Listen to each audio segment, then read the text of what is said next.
It was singing, I thought, when it turned into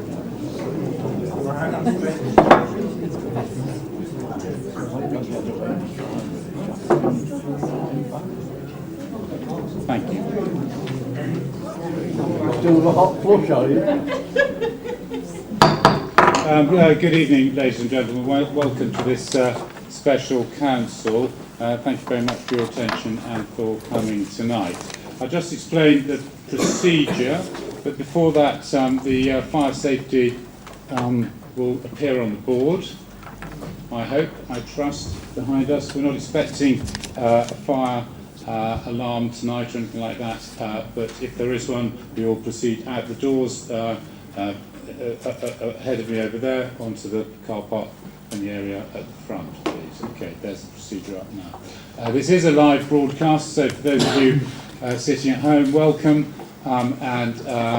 If the filming is going on with Jim Fern with the various cameras around the room, and please can I ask that all councillors use their microphones clearly and succinctly, please, tonight, so everything is properly recorded. Just before we start, he's not here, he's probably rather busy, but I'm sure we'd all like to congratulate Councillor Jenkins and his wife Rebecca on the birth of their daughter Perdita last week. Congratulations to Angus and Rebecca.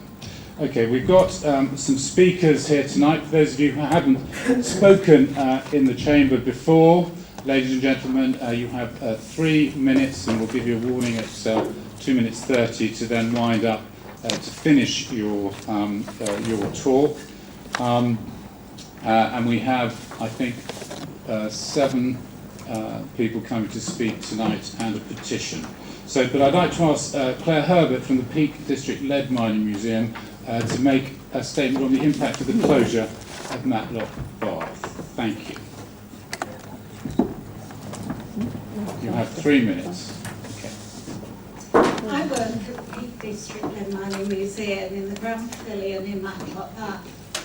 The toilets which are being considered for closure are next to that building. We're an independent, charitable museum set up by volunteers with the aim of preserving artefacts from the lead mining industry that made this area famous. In September, we'll be celebrating our 40th year. We're the only independent museum in Derbyshire Dales. We're also an accredited museum, working at the same standards as the big national museums. We benefit from 2 groups of visitors. First, passing trade, visitors who are strolling around Matlock Bath and walk past the museum and decide to call in. The footfall will certainly decrease once people become aware that there are no toilet facilities at the south end of the village. And secondly, we rely on primary school visits, many of whom come back year after year in groups of up to 80. However, the loss of a toilet block behind the museum would mean a substantial loss of school visits. As an ex-primary school teacher, I know all too well that the risk assessment paperwork and the additional time it would take to walk children down the side of the A6 half a mile and back to the other toilets would just be unmanageable. The rent we pay maintains the Grand Pavilion building, which includes a cafe and the Matlock Bath preschool. Without the museum, it's highly unlikely that these would survive, and the Grand Pavilion building, with its many problems, would be handed back to Derbyshire Dales District Council. We are realistic, and assuming the report into the state of the toilet block is correct, this building has little life left in it. We do dispute the number of users of the toilet, putting it nearer the level of use at the Memorial Garden toilets at 303,000. At this level, a charge of 20p would mean that the costs were covered. The proposal to close these toilets mentions an 18-month time frame. Please keep the toilets open during this time, rather than permanently locking them this May. This would allow the village time to fund replacements. Nearly all museums nationwide have financial difficulties. We exist close to the margins. We always have. Any drop in receipts means either we move, a horrendous thought, or we close. Thank you. Thank you very much. And you've also brought up the petition here, which we recognise with, I think it's got 1,100 signatures on, odd, and then you've got some online about 4,000 odd, isn't it? 3,300. 3,300, I beg your pardon. Anyway, thank you very much. Okay, the next speaker is Miss Barbara Bowman, please, on behalf of Cromford Parish Council.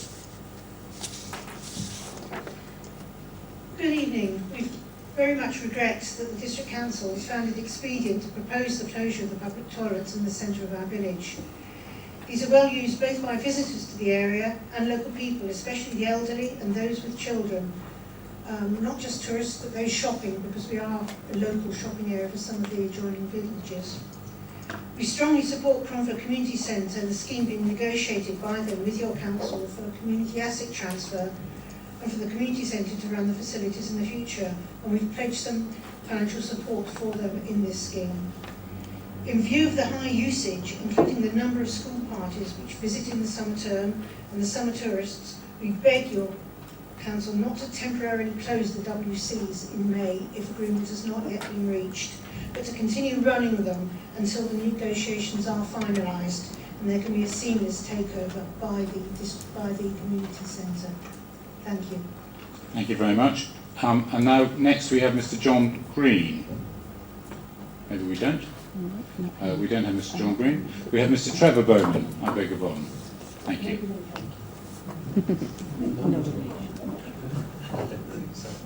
Thank you. Is this on or off? I'm on now, am I? Yep, we can hear you loud and clear. 3 minutes. Thank you very much. My name is Trevor Bowman. I'm Parish Councillor for Matlock, Bath. According to the figures given to us by the District Council, we attract 700,000 visitors each year. The 3 toilet facilities that we have in the village, Artist Corner, Memorial Gardens and Derbyshire Gardens, we are scheduled, if one of the options is taken, to lose 2 of them. The distances between, as we are a linear village, is a 10-minute walk from Artist Corner to the Memorial Gardens, the ones that have just been renovated. It's 5 to 10 minutes according to the state of your ability to get from Memorial Gardens to the Derbyshire Gardens.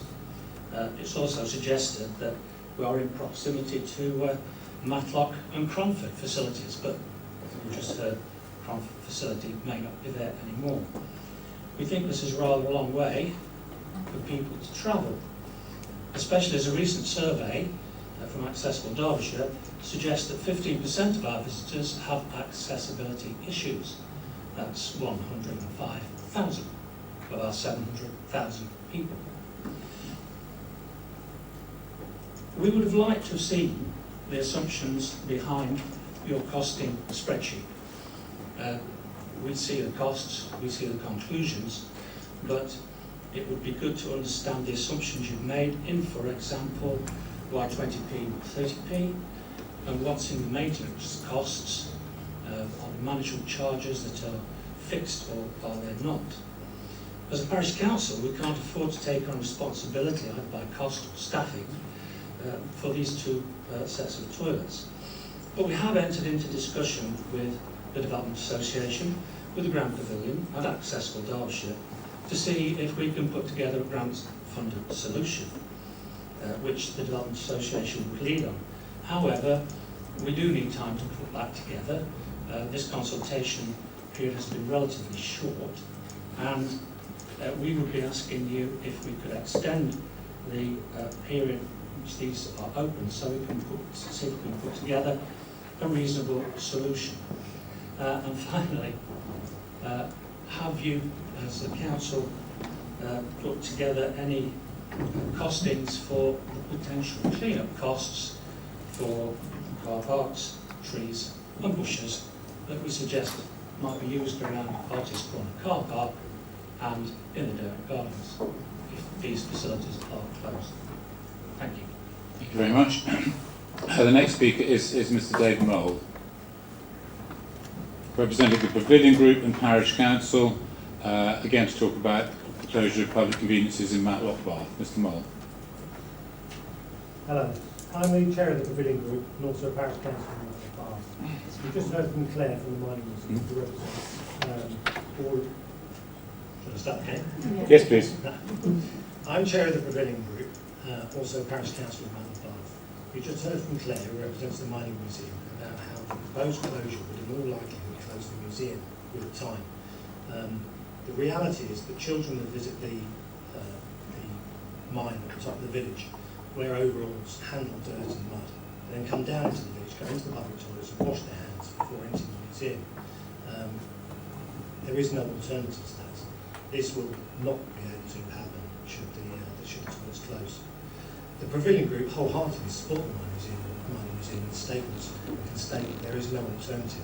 There are toilets within the Pavilion and there are toilets within the Mining Museum, but the dirty children with dirty hands will have to come in, and that's clearly a recognised solution. The financial cost of the Mining Museum is huge. We've had provisional estimates of somewhere between £30,000 and £40,000 to put facilities in would be an only alternative. We would propose that the decision to close the toilet is deferred so that the group that's currently being formed, that Trevor has just talked about, can make a substantial proposal. We would propose that these toilets be closed in a temporary arrangement should you make that decision tonight. But those closed toilets are made available to the Pavilion Group for us to use. We've been talking to the Mining Museum. The Mining Museum and the Pavilion Group would be happy to maintain those toilets in the interim time until such a point that we can make a permanent arrangement. Thank you. Thank you very much. We now welcome Mr. Chris Hipwell. Mr. Hipwell? We're not welcoming Mr. Hipwell. Okay. And then Miss Claire Hall, please. All right. Okay. So we haven't got her. Okay. Did they register? They did it. Mr. Chairman, could I just ask if I could have Ma- one of the 3 minutes that you would have normally had at the people in here? That we did talk about this just before. If you're quick, please sit down and we'll have you. If you give your name, please. This is Chairman's discretion, I think. You just give your name, please, madam. Make sure that the speaker is on. You have 3 minutes. Thank you very much. Maximum. Thank you. What I want to say... Sorry, your name, please, madam. My name is Sheila Burton. Thank you. I used to be on the town council, but I'm an ordinary public person now. And what I want to speak to you about are, I'm sure that you've got many grandfathers and grandmothers here. Like me, they've grown up, your grandchildren. But there are hundreds, and I'm saying hundreds, come on the whole Leith Park. And they are babies up to 5, and they love it. But they need the toilet. Now the toilet I'm talking about was given by public subscription by a wonderful councillor called Peggy Edwards, and we used to do it putting pennies down and twopence, half a crown, all the way along the park. That's how we got the money to eventually do it. And so I'm saying to you that if you're going to close any toilets in Matlock, close the big ones, because the small children are more important, because they can't hold themselves. They can't, by the time they're halfway along the park for the other toilets, they'll have done it. They'll have done it. And if you close those public toilets for the children, then they're going to go round bushes. They're going to do it where they can, because they are so, well, you know yourself when you've had your children. And I would just plead to you to please recognise that these toilets are important. We are a tourist town, and tourists come in, and I often sit on the park and the people say to me, we come here because we came as children ourselves and it's the best park in Derbyshire. Thank you very much. Thank you very much, Mrs. Burke. Thank you. Mr. Chairman, since a precedent has been set, If thank you very much. you could be brief.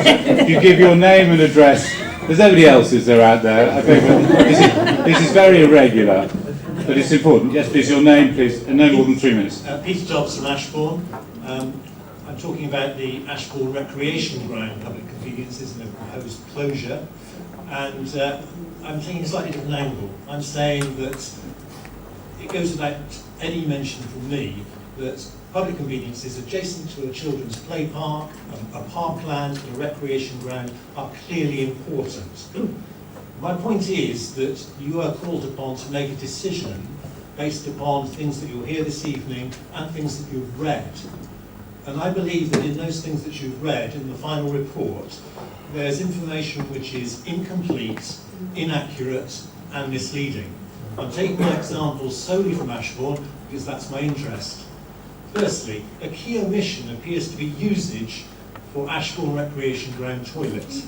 How can you come to a conclusion where one of your criteria is running costs proportionate to use when you don't know use? It's not monitored. Secondly, among many of the questionable figures provided in Appendix 1 spreadsheet of the final report is the cost of water usage. For the recreation ground toilets in Ashbourne, it is apparently £6,704.71. This is greater than any other toilet in the Derbyshire Dales. They're open for 6 months a year and yet apparently cost more than Granby Road Bakewell, which has 750,000 visitors. There's a problem, but that incorrect figure has persisted in that spreadsheet in all its incarnations.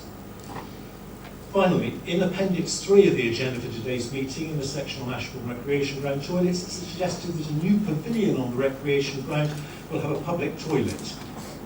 Since this project is several years from completion, it's misleading to suggest that this is a mitigation for the removal of toilets, which apparently may be closed within 3 weeks.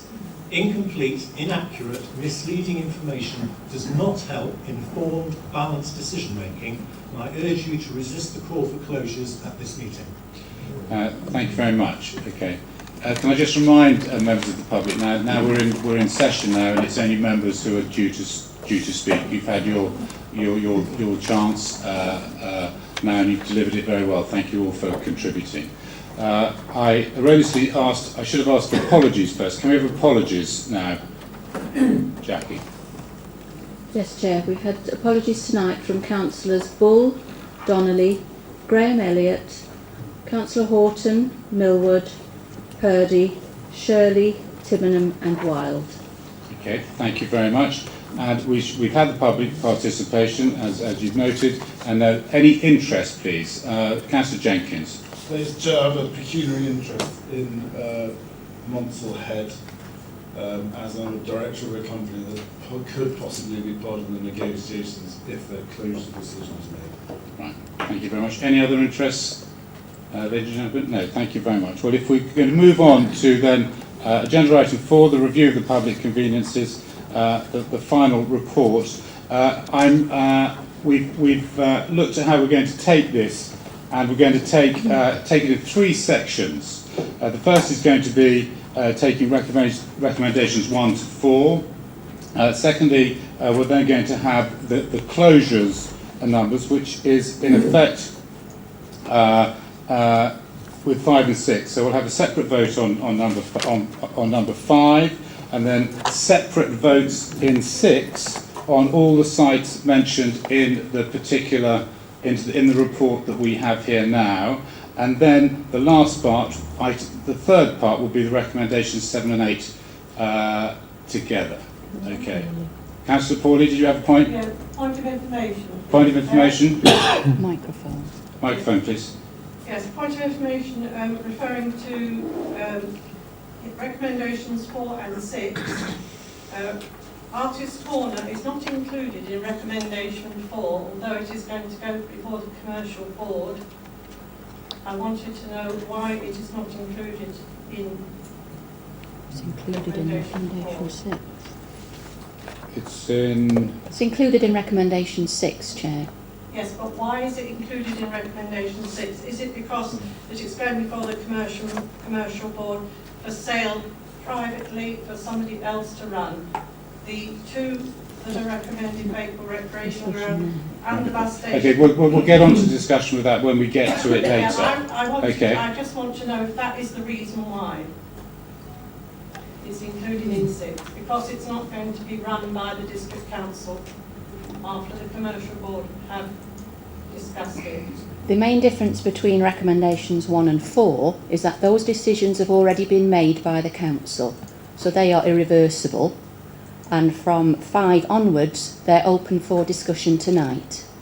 So 1 and 4 is updating on a previous decision, and they cannot move other than the updates that we'll give you, and 5 onwards are open for discussion and amendment by members.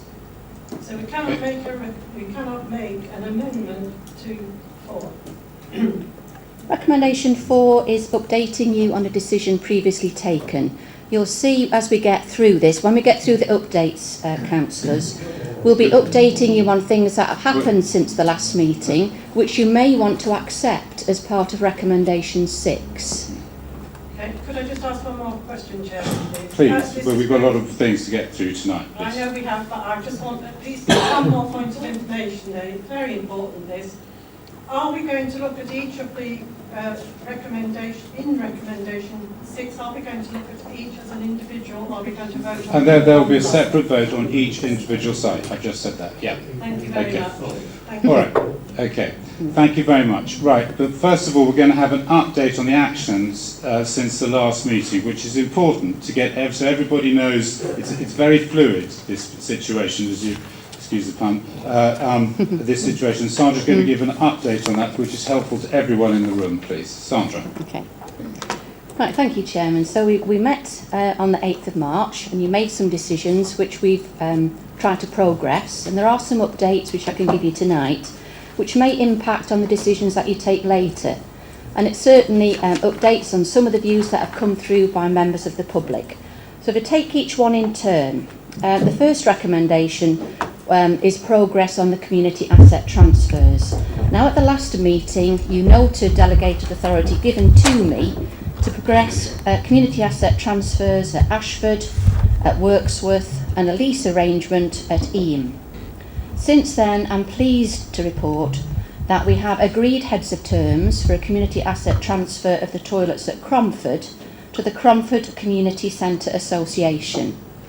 I'm also pleased to say that we now have agreement on the form of a legal instrument, which will mean that we can transfer all costs for running those facilities to that association, so that we can remove it from the closure list. The facilities will not close on the 14th of May or what other date is agreed.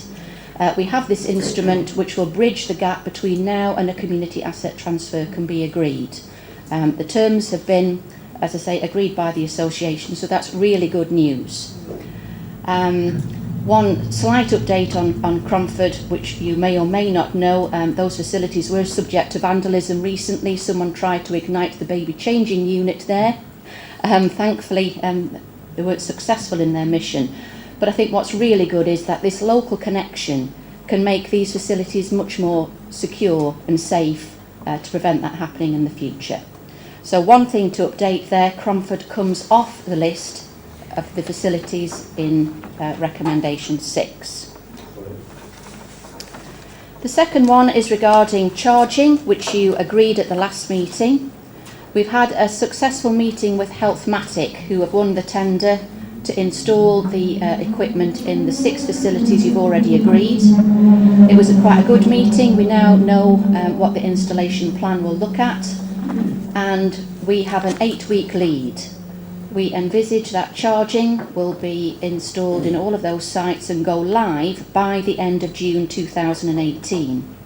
Now that installation date is quite key in your considerations as you move forward, and I will explain a little bit later. but charging is likely to go live in June 2018.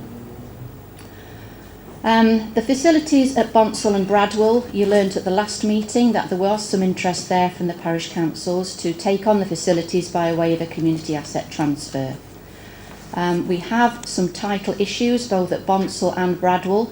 Bonsall is quite an odd one, where the line delineating what is our responsibility and what belongs to a local business means that the hand dryers belong to someone else and the flushing end of the toilet belongs to the district council.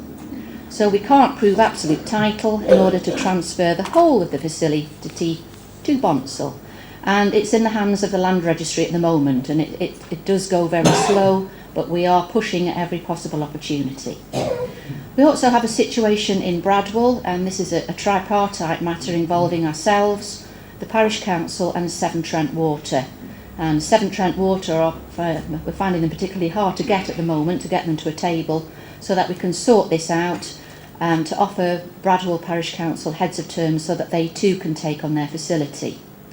But I'm very conscious of the fact that unless we set deadlines, people don't have much to focus on. So we'd like to introduce a focus of July 2018, by which time we'll assess the current situation and may have to bring a report to the Community and Environment Committee. That may say, we're nearly there, we just need a couple of more days and then we can get this, or it may be that we have a big impasse and we may have to make a recommendation to the Community and Environment Committee to potentially close those facilities or some other solution that might be pertinent at the time. But we're suggesting that a report comes to the July meeting of C&E in order to deal specifically with the toilets at Bonsall and Bradwell. Now, meanwhile, those facilities will continue as part of this recommendation. We haven't consulted on the potential to close. Bonsall Parish Council will continue to clean the facilities, and we will continue to offer to support the facilities at Bradwell until such time as we can hopefully pass them on. At the last meeting, you agreed that there was some commercial potential of sites at Bakewell Recreation Ground and the bus station in Matlock. I think I described these as some of the green shoots, encouraging ways that we can deal with toilets in the report. And we have had some quite informal expressions of interest, both for the Bakewell Recreation Ground and Matlock bus station, for people who can see a business interest. If you don't know the two sites, Bakewell Recreation Ground has traditional toilets at both ends of the building and this space in the centre. That might be suitable for some kind of catering outlet subject to planning permission. Matlock bus station, similar retail catering or a cycle hire business complementary to where it's situated in the town. What's new is a recommendation that they go to the commercial board, which is shortly to be established for assessment. And what we mean by assessment is whether the district council wants to instruct a business case for the district council to perhaps run these opportunities, or enable them for someone else to take on, having a particular design in mind. For example, it may see that the need for something at Matlock bus station is more complementary as a cycle hire business. We have a cycle track very close to it. So we're looking to the commercial board to do an assessment of the potential so that we can develop a business case around it. The other update, it's not in the report specifically by way of recommendation, but we did have 3 sites at Baslow, at Hartington and at Overhaddon, where we were suggesting that we introduce a 20p levy on all car parking ticket ranges on the car parks there. That's currently out to public notice, and that is likely to come back to the C&E committee in July, and we think that, subject to consultation, it's quite probable that we can introduce charging in July. So those 2 key dates that I've given you, June to get us up to speed for charging, and July to help bring in some additional income for 3 car parks that aren't subject to closure. I'd like you to put some focus on that when you return back to why we are having this review in the first place.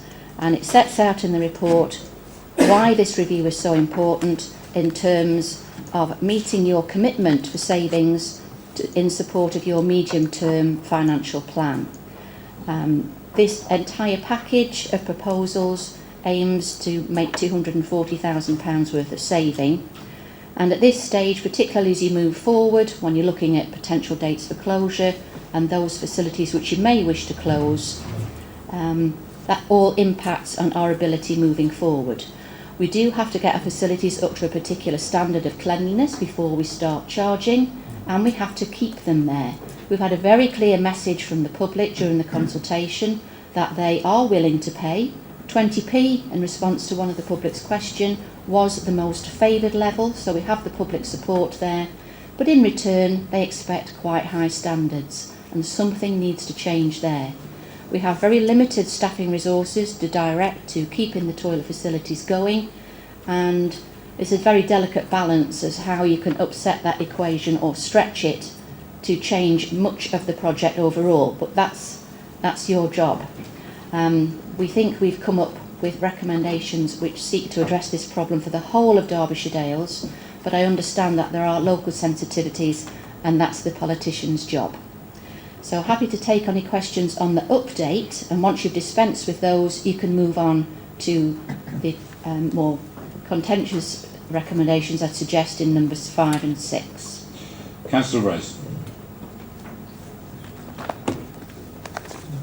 Well, I think what? Yes, absolutely. We're starting at 1 to 4, recommendations 1 to 4 on page 3 of the agenda.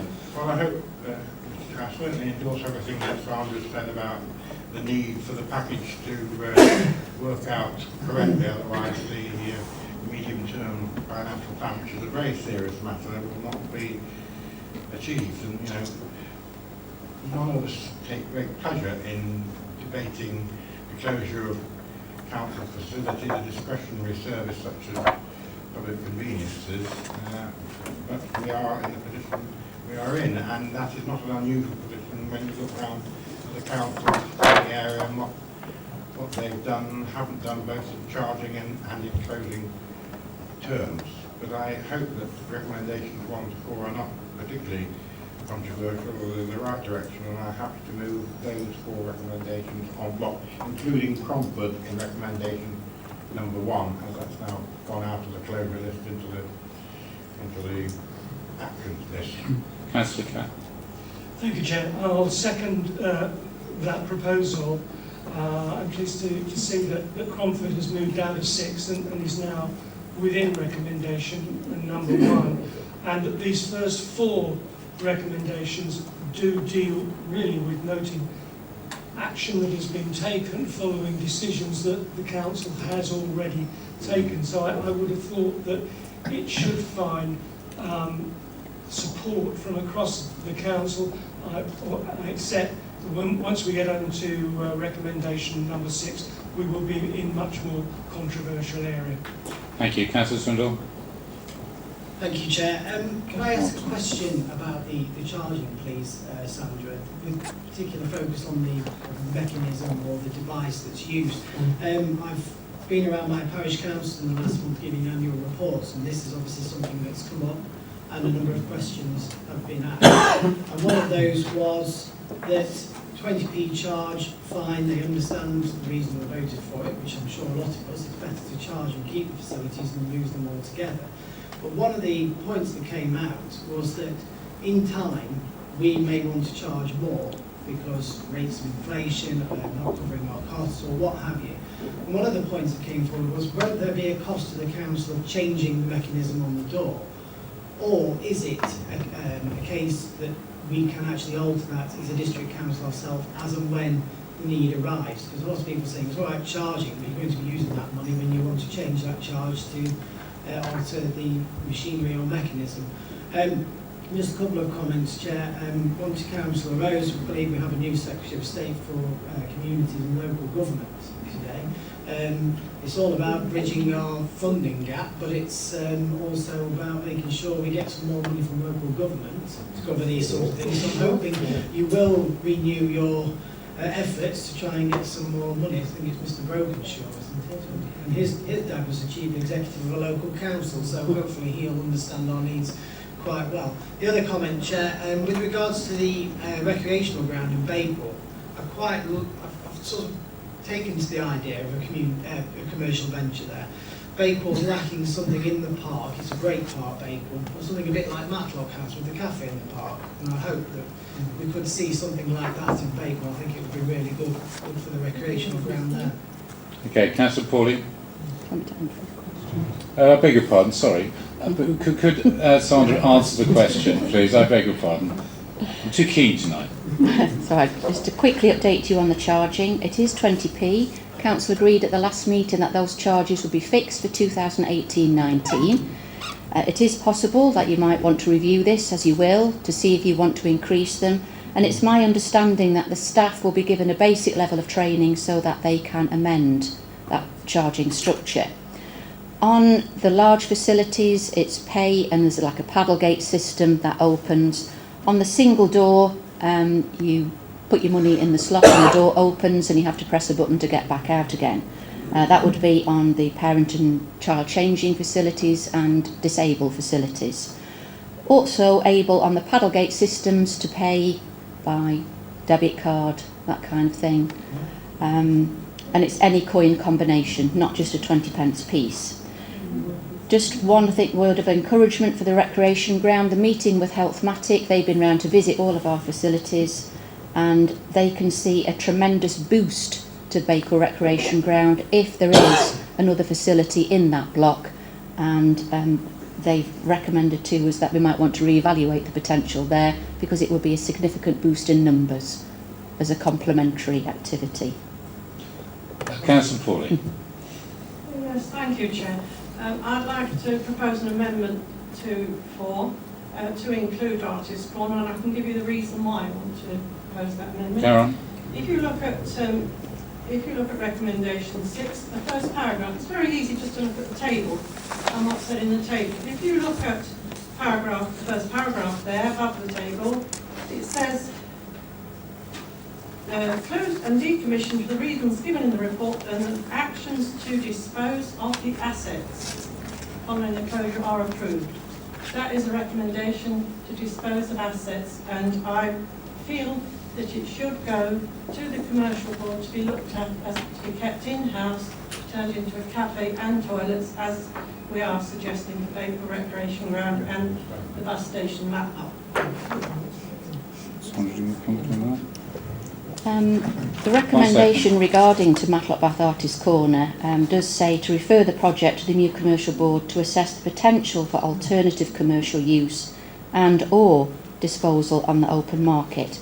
But the recommendation is prefaced by that facility as identified for closure on the 4 or whatever date you choose, and that will be following the closure and assessment. I don't see why that means that it can't be included in recommendation 4. I'm sorry, I can't see the reason why we can't include it. It's just being a little bit pedantic, I think. I think the issue you need to deal with, Chair, is it's recommended at the moment for closure and assessment by the commercial board, and by moving it with 4 you haven't addressed the issue of closure.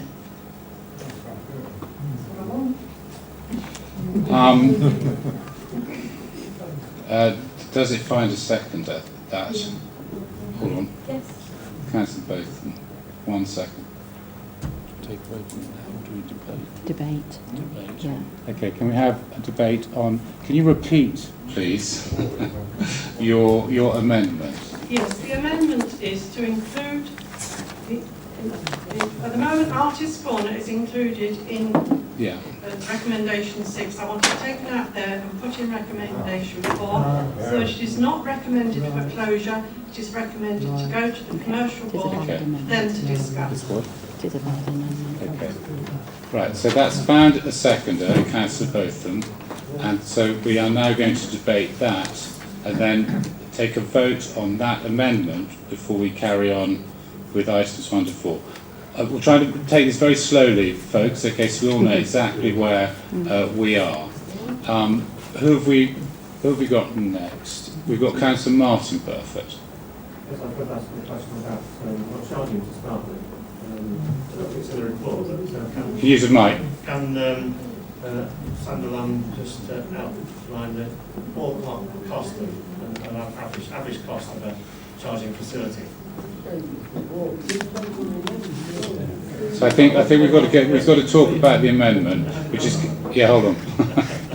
We'll just get this right, okay? So we'll talk about the amendment, which is Councillor Pawley's one, about it not being foreclosure, okay, and putting it into the commercial board remit, as it were. Okay. Who'd like to contribute on that? Councillor Catt? Yes, Chair. I'm very happy for the this set of facilities to be referred to the commercial board for assessment, but only after it has been closed on the date that we agree as a council. Taking it out of 6 and putting it into 4 leaves it open for as long as we like, and I really don't think that's the point of this report at all. As far as those particular facilities, Artist Corner go. So I can't support the amendment. Okay. This is about the amendment about Artist Corner. Anyone else? Councillor Slack. And then Councillor Super. Thank you, Chair. Yes, I agree with Councillor Pawley. I think Artist Corner at Matlockbath could be a tremendous commercial venture for the council to take over in the new commercial board. And I disagree with Councillor Gatt. By closing it, it would take this away, and it did. I mean, the situation where it's situated on a big car park, a lot of traffic coming down there, quite easy to access.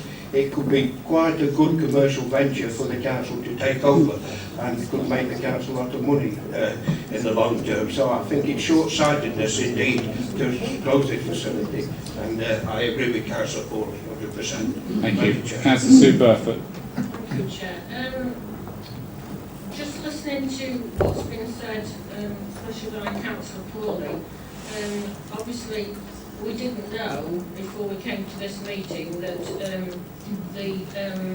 it was going to be conducted in this fashion, and that's always very difficult when you're not part of the controlling group, who are very well aware that suddenly at the meeting we're faced with making decisions on 1, 2, 3 and 4, and then separately on 5 and 6. So that's the sort of point of information, if you like, Yeah. but also a criticism, I'm afraid. But if we're talking about Artist Corner, then surely all the other ones that are being investigated for potential for concessions or alternative uses should be put into item 4. So we've got Ashbourne Recreation Ground. As I say, because this has been thrown at us at the last minute, I'm just quickly trying to go through them to look what else there is. We've got, well, we've actually got the play area at Matlock Hall East Park. As I say, it's quite difficult when you get this thrown at you at the last minute. I think there's probably those 2. Don't think I've missed anything else. Well, we've got Bakewell Riverside potential for concessions or alternative uses. So I don't think we're doing this very fairly tonight, to be honest. Can we move on? We've got the amendment tabled, and we've got to take that, and I've got various speakers. Councillor Atkin, please. Yes, I'd like to support what Councillor Catt said, and I will not be supporting the amendment. Okay. Councillor Swindle. Councillor Swindle. Thank you, Chair. I agree with Councillor Pawley and with what Councillor Burford said. I just think we're just looking at this too simplistically. It's like bang, close them, and then we'll look at this later on. It's far too simple to me. And saying that, you know, voting for the amendment means we're keeping them open indefinitely. Surely officers and the leadership of the council can come forward in a matter of months and say nothing's happening with the commercial board, there's no interest, we're going to have to look again at closing. You know, we aren't held to. There's nothing on here that says we have to keep them open no matter what. We can come back and review it. I'll be supporting Councillor Pawley. Councillor Flitter. Thank you, Chair. Well, I'd looked at this and I thought, like Councillor Pawley, there's something wrong with this recommendation because surely, if you look at the report on Matlock Bath Artist Corner, you'll clearly see it doesn't give any date for demolishment. It doesn't give any date for closure. It just says refer to the new commercial board, and it gives it for 6 months. It doesn't give any other detail whatsoever. So surely it should have gone in recommendation 4. Can I have some explanations? I think that's what's confusing most members. Talk now or shall I get- I think it might help, Chair, if we just clarify, when we were at the 8th of March meeting, we were looking for those which were viable options to continue, and we had some very clear indications of high volume town centre sites that were in fairly good condition that you wish to prioritise, charge, minimise the spread of a limited repairs budget. You did that on your charging. There were other sites, Artist Corner as an example, where there was a potential to make a significant capital receipt. This recommendation says that there might be an alternative to a capital receipt, but the solution is still closure until you work out what that alternative is. I think a full business case may take up to 12 months to prepare for a full commercial venture, and it will be for an initial assessment at the commercial board. So whilst I can understand members wishing to place it in the commercial board, with the savings agenda, I think you need to couple that with a second part of the recommendation. Are you expecting the council to fully fund those facilities until you've made a decision, or is there an alternative to that?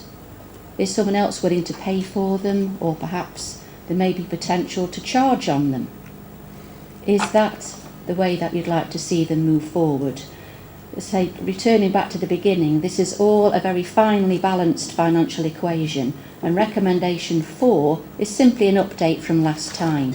I think you do need to go through the pain, for want of a better word, of discussing whether or not that any of these facilities should close, and whether there is a potential beyond closure. Thank you very much. So, Councillor Rose, I've got on my list now.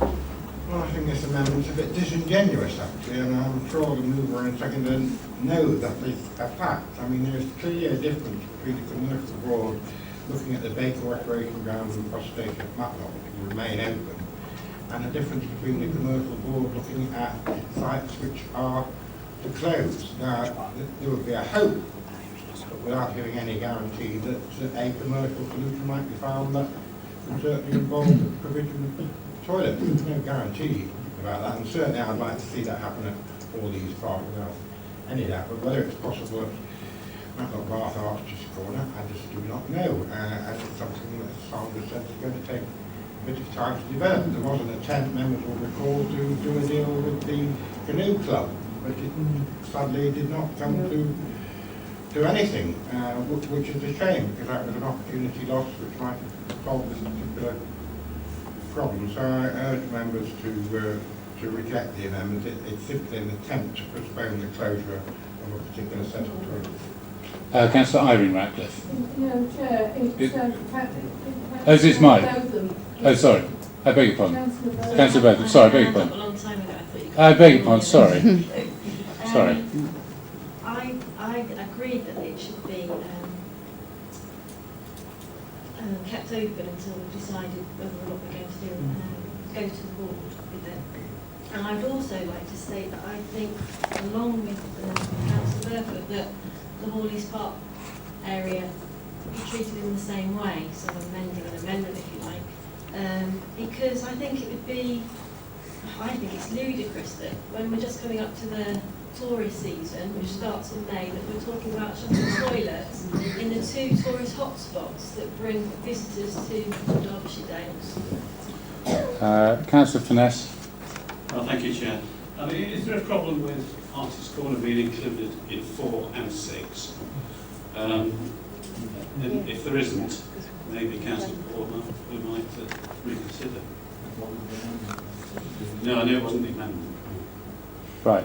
Okay. Ladies and gentlemen, we have the amendment. Was the question? I beg your pardon. Sorry, Sandra. Did you want to answer that question? Is there a problem? Councillor Finesse. Would there be a problem of including Artist Corner in both 4 and 6? I think by putting it in 4 and 6, well, should you not dispose of the closure first and then look at the commercial board? Well, I'm not saying which way round it should Yes. be, but in time scale, but it's going to be a problem with it being in both. What I was just quickly trying to calculate were the running costs of these facilities, which is at stake if you simply put them into 4.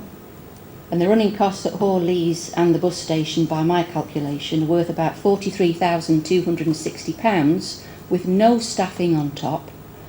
Obviously, you'd have to pro-rata that for each month that you keep them open, where recommendation 6 looks at achieving your savings targets as your primary consideration and the commercial board as your secondary consideration. And I think that's what Council may wish to focus on. What is your primary consideration, and deal with it with this amendment. If I can just come back on that, what I was trying to... So I'm still thinking in terms of 6 being the foremost, but at the same time putting it in 4 so it can be assessed. The assessment would still be in recommendation 6 if that went forward, Chair. Mike Galsworthy would like to make a comment. Thank you, Mike. Yeah, thank you, Chair. I'll just clarify a bit from a property point of view. Obviously, Sandra's outlined the position, the financial position and the savings, but with these the toilets that were recommended for closure, obviously we started off talking about Artist Corner, but it applies to others as well. And it's detailed in the report, the backlog repairs and the running costs, etc. If we delay the closure of some of the toilets that were recommended for closure, then the effect of that is really threefold. In some cases, there are quite substantial property repairs required to these facilities. Not so much with Artist Corner, but with some of the others, you'll see that there are substantial amounts of money that need spending, and we can't keep putting those off. So if we were to keep some of these toilets open, even for a number of months, we face 3 sorts of different costs. We've got the capital costs of doing the repairs to keep them running, which are substantial in some cases. We've got, as Sandra said, the running costs that will continue, business rates, electricity, water, etc. But as well as that, we've also got the cleaning costs that the resources in the cleaning service we need to spread over a smaller area in order to achieve the standards that we need to achieve in the toilets where we're going to be charging, and which the public and the customers will rightly expect those to be kept very clean and to a high standard. So the maintenance budgets and the cleaning budgets that we've got, we need to spread across less sites in order to give the staff and the resources that we do have the opportunity to keep them at the standard that we need. And then one of the points is that we're not going to, on closures, pick up, I think, on Councillor Slack's point about missing an opportunity of for Artist Corner if we close it before the commercial board has had a look at it. We're not planning, and it does say in the as we go through the report what we are recommending to do. We're not planning to demolish these at day one. What we're planning to do is to close them, drain them down, reduce the running costs. We won't be doing the capital repairs that are required to some of the buildings, so we'll be saving that money and we'll be saving the running costs. That then gives us an opportunity, where they're being referred to the commercial board, it gives them the opportunity to look at the business case, and it may well be that some of those come back to the council to run for other purposes and make money for the council. We're not necessarily saying give them away, but we can't just keep on with the same running costs and some of the capital costs that are there in this report. Thank you. Councillor Ivan Ratcliffe. I'm appalled, Chair. If this amendment doesn't go through, which we were trying very, very hard to be fair as an opposition in the situation council finds, but I'm really disappointed. I'm disappointed to hear about the maintenance. Some of those toilets have given money to this council through the car parking and the revenue that comes in terms of Matlock Bath in particular, but in terms of the others, you can't tell me that you can turn that down just on the aspect that you're not going to, you won't let the, keep the maintenance going until the board sets up, etc. I just can't believe that you wouldn't do that. Why wouldn't you take some money and say, let's try and give it a go? Because once it's closed, we may not get it open. But we're faced with people that come to Matlock Bath time and time again. You've heard from the speaker earlier, from the general public, about the times it takes for people to walk from one end of Matlock Bath to another. I can't believe that we're here. What are we here for if we aren't to support economy, environmental and public health? We may as well go home. I don't see how we could possibly continue this report and seal that we could come to some consensus and let this amendment could go through. I can't see. I'd like to ask the officers, in terms of the maintenance, what is it? Why haven't we invested in these toilets in the years past, when we've been getting money from car parking, from the tourist industry? I can't believe it. Thank you very much. Councillor Pawley to wind up, then we'll take the vote on this amendment. Yes, I'd like to thank everybody for listening. I beg your pardon. So can I have, do you want to, so Councillor Hobson, I misjudged, beg your pardon. That's okay. I'd just like to thank Sandra and Mike for giving us even more background information. I cannot support the amendment. We're going to look at again with option 6, so I cannot support the amendment. Thank you. And Councillor Pawley to wind up, then we'll take the vote. Yes, I'd like to thank everybody for listening. I know we're all finding this very difficult, whatever our political persuasion is, I know that. Just one very simple point that I want to point out. If you look at the difference in costings between Bakewell Recreation Ground, which is going to stay open and is included in 4, and those for Artist's Corner, there's a very, very slim difference between them. Even including business rates which Artist's Corner pays and Bakewell Recreation Ground doesn't pay, the cost per visit at Bakewell Recreation Ground is estimated at 24p currently, and at Artist's Corner it is 18p. So we're asking you to keep open toilets while they're being discussed, which cost much less than they do at Bakewell Recreation Ground. I just want to point that out. Okay. Thank you very much. Ladies and gentlemen, we have an amendment on the table here that has been proposed by Councillor Pawley, seconded by Councillor Botham, and we're going to ask you for the vote. Can I ask for a recorded vote, please, Chair? Find a seconder. Right. Okay, so we've got a recorded vote. Jack, are you ready? So everyone's fully aware of what they're voting for or against? Right. Thank you. Okay, Jack is going to do the recorded vote.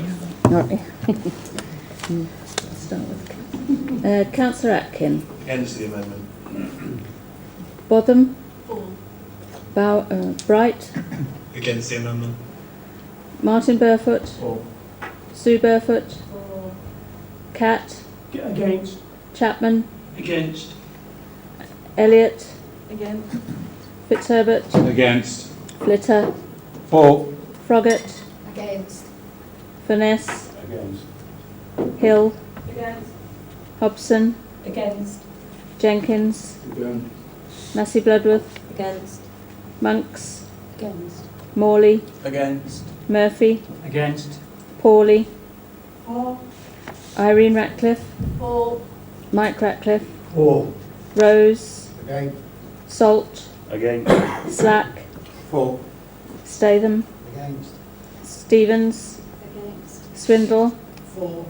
Tilbrook. Who's not here? All right. No, that's it. 18 to 10. Yeah. The amendment is defeated 18 votes to 10. Can we return then to what is on the table that is from the recommendations, take them 1 to 4 on block. Have we got any other contributions to that debate? Councillor Botham.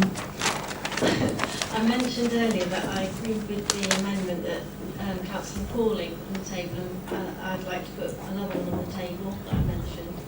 And I would like, for the very, very same reasons that Councillor Pauling wanted that one in, to ask that Matlock Hawley's play area toilets be moved from 6 and put into 4. 1 second. Yeah. Is that valid? Yes. Does that find a seconder? Yes, Chair. Right.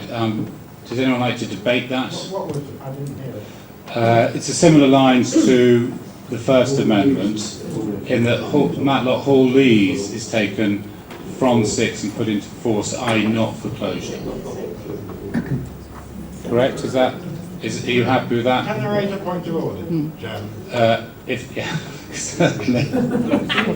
So what is it, please, Councillor Rose? Well, the point is that we're actually going to be in a situation where we're debating each of these potential sites twice, rather than once, and I'm not sure that's the correct way of dealing with the matter. It's quite clear that, amendments of this type, which are trying to move something from closure into a pending convenience of the commercial board, is nothing other than an attempt to defer the closure. So I really wonder where we're going with this. We could actually have a separate amendment for each of these, and then we'll go through it all over again. It's a waste of council time. Okay.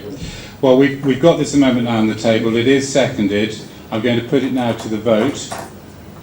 Okay. We'll have a recorded vote again, please, Chair. Another recorded vote. Seconded. Jackie, you ready again? Got enough paper tonight? Right. Okay. We're all clear about this, ladies and gentlemen. Councillor Stevens. Can I make a comment? There's 28 in the room. Yeah. If everybody's read Matlock Hawley's Park, there is provision in there that toilets will continue once they're closed. There's portaloos coming in. So why do we want to change this? The building isn't safe. It could be a hazard to children. I wouldn't want my grandchildren going in on the risk of something happening because of safety. I would far sooner agree that the next item, whereby portaloos are in, to come in, to be opened as soon as possible. So why are we voting to move this to something else when there's provision already there? Councillor Sue Burford. Yes, thank you, Chair. Well, on that one, on the report, it talks about demolishing the current site and installing a temporary single portaloo type facility. The action timescale, which I'm not actually very clear what these all mean, action timescales, but it says 1 month. So we've got in Matlock, we've got no guarantee that that portaloo is going to stay there all summer, and in fact every summer. Mike, do you want to comment on that? Yes. Thank you, Chair. So the aim with this, obviously, we need the decisions of the committee tonight before we can enact anything. But the plan would be that the portable toilet facility is a facility we own. It's not a portaloo like you get on a building site. It's more substantial than that. It's a accessible toilet with baby change, which is at our depot in Derbyshire and can be moved onto site at pretty much a day's notice. It does need some enabling works to plumb it in. If we get a decision tonight, depending on when the closure date is, we would do everything we could to have that installed, if not immediately on the date of closure, as soon as we can get it to that. So there's no reason why there needs to be a big gap, if any gap, in having a facility on that site. If that may come back, Chair. Quickly, please, because we've got a very long agenda tonight. I think we all knew that tonight was going to be very fractious and contentious, but that response that we've just had doesn't fill me with any kind of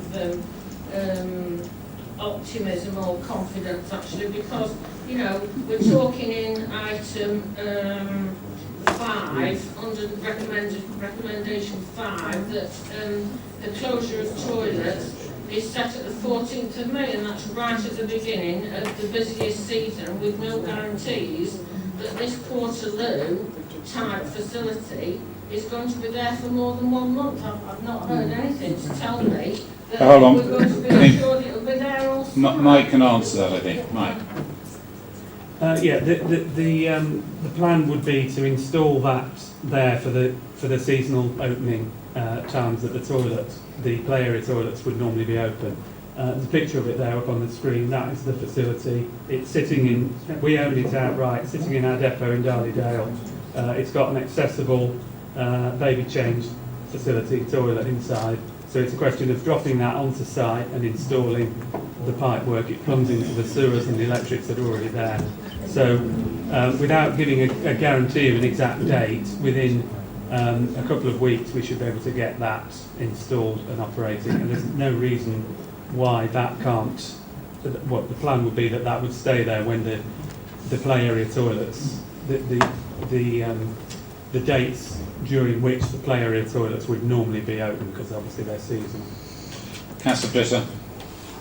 Thank you, Chair. I just want to assure members that this is not a frivolous amendment, because, well, look at that on screen.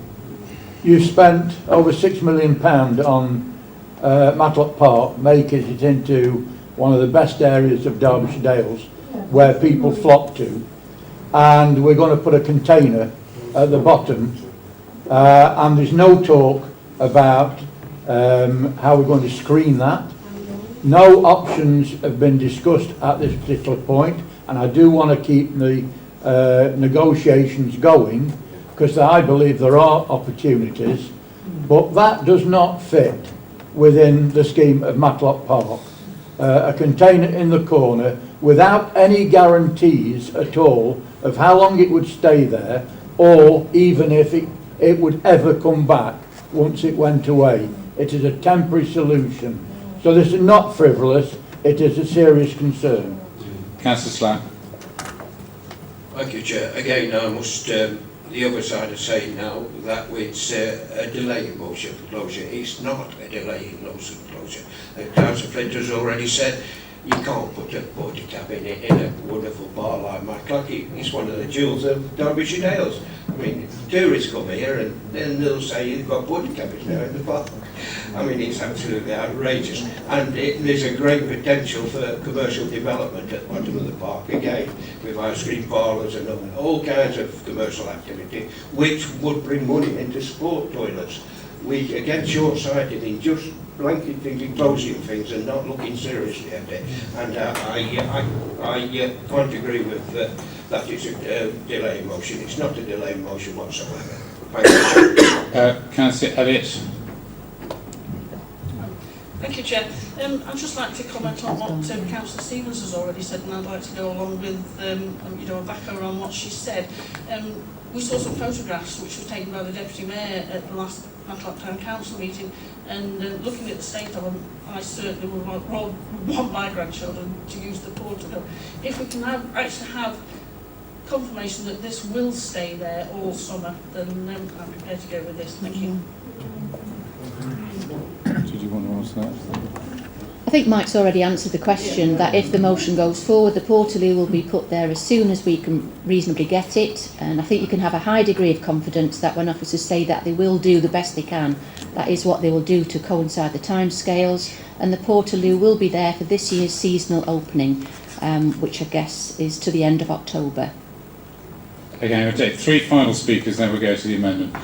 Councillor Catt. Thank you, Chair.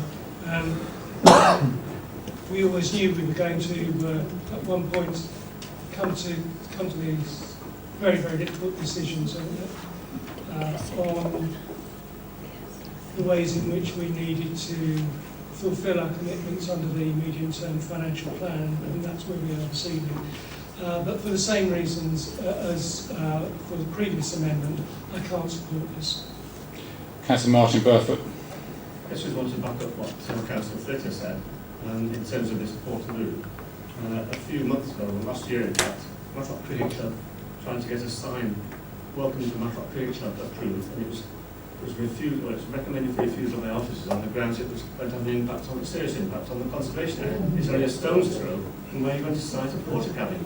Have the planning staff being consulted about this proposal?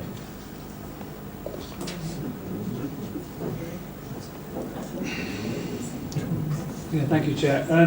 This would be obviously is a temporary building, and for the purpose that we were planning to install it for the period of time, which again is seasonally, we don't see that being a major issue. It may be that obviously we will consult with our colleagues in planning. They may wish to have some form of screening around it. I don't know, fencing, etc. Obviously, as I said at the start, we can't really go into massive detail in installation dates and that sort of thing until we've got a mandate to actually go ahead and do some things. But I don't see the planning being an issue with this facility in the position where it would be. Thank you. Councillor, would you like to wind up on this amendment about Hawleys Park, ladies and gentlemen? Yeah, Then we'll go to the vote. It's going to cost money to install this, so it's not a free replacement. I agree, it looks an eyesore. I've just been asked if we painted it with lovely pictures, would it look any better? I don't think it would ever look any better. And I think it's short-sighted. I think it's to save money in the short term when we should be thinking about the long term. And this is a park that's used by a lot of tourists and brings money into our council and into our communities. Okay, thank you very much. As before, we've got an amendment here that's been tabled and seconded. We're going to go to a recorded vote. We're going to ask Jackie again to do the recorded vote. Councillor Atkin. Against them. Councillor Botham. Councillor Bright. Against. Councillor Martin Burfoot. Councillor Sue Burfoot. Councillor Catt. Against. Chapman. Against. Elliott. Against. Fitzherbert. Against. Flitter. For. Froggatt. Against. Furness. Against. Hill. Against. Hobson. Against. Massey Bloodworth. Against. Monks. Against. Morley. Against. Murphy. Against. Pawley. For. Irene Ratcliffe. For. Mike Ratcliffe. For. Rose. Against. Salt. Against. Slack. For. Statham. Against. Stevens. Against. Swindle. Sorry. For. That's it. 9. 9 and 18. Yeah. 15, 18. Yeah. Is that right? The amendment's been defeated by 18 votes to 9. So can we get back to the original debate, which was items 1 to 4, and it's been proposed by Councillor Rose, I'm trying to remember, and seconded by Councillor Catt. Okay, Councillor Martin Burfoot, did you have a contribution on the first? Well, that's the question. I beg your pardon. Okay, the question. Thank you. I wanted to ask about about item 4, exploring commercial potential. I did ask actually if Sandra Lamb could outline the ballpark cost of a charging facility. And did she say earlier, I must have missed it perhaps, would the charging facility would be installed at Bakewell Recreation Ground and Matlock Bus Station while the discussions were going on proceeding about a commercial venture? Yes, Chair. The charging costs were actually at the last meeting, but I've got my agenda with me. The capital cost of the charging units was given at 120,000, with annual maintenance, cash monitoring and cashless payments at 18,200. And it is proposed that Bakewell Recreation Ground and the bus station are brought into charge. from that first date, which is likely to be June. Okay. Thank you very much. But nobody else. Councillor Pauline. I want to come on to the idea of voting for 1 to 4 as a block group. I'm sure some of us are not going to vote in favour of 4, but want to vote in favour of 1 to 3. Could we separate them out? We've got a proposition already on the table. Okay. So can I take that vote now, please? Right. I'm going to take the vote now, please, for the original vote for the recommendations on page 3 of our agenda, 1, 2, 3, 4, which has been proposed and seconded. All those in favour, please show.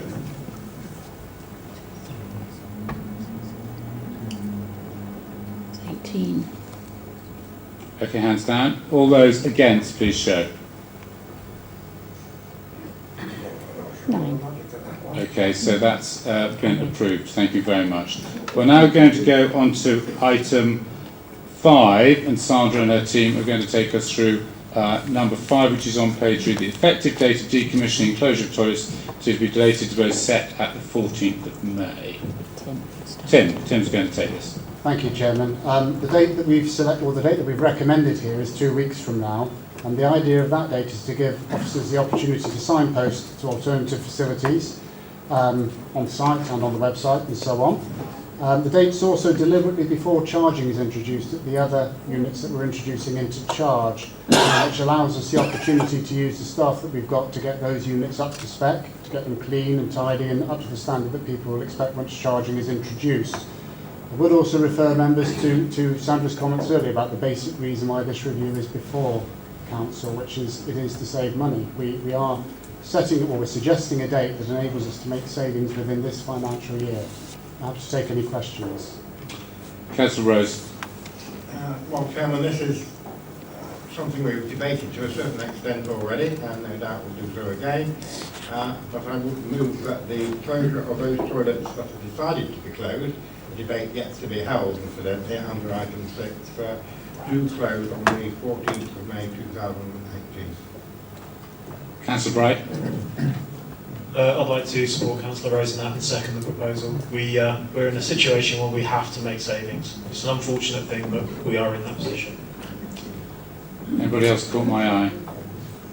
Yes. Oh, Councillor Pitt, I beg your pardon. Yeah, I have to say at this point, Chair, that I think it is, and I think it's been said tonight, this is a little short-sighted. I understand where we're coming from, and we've got to make savings within the council, and we've got to look at facilities of which we haven't got a responsibility to do. But we are in a tourism area, and the whole emphasis of closing facilities that are vital to visitors is so important that really we are.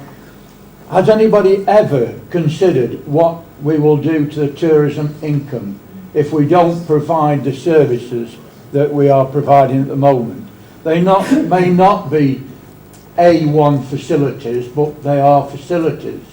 If we're looking at, I mean, even at Artist Corner, where you've discussed tonight, even that, if that gets the go-ahead for closure, this council does not even think to put up notices to say where the nearest toilets are.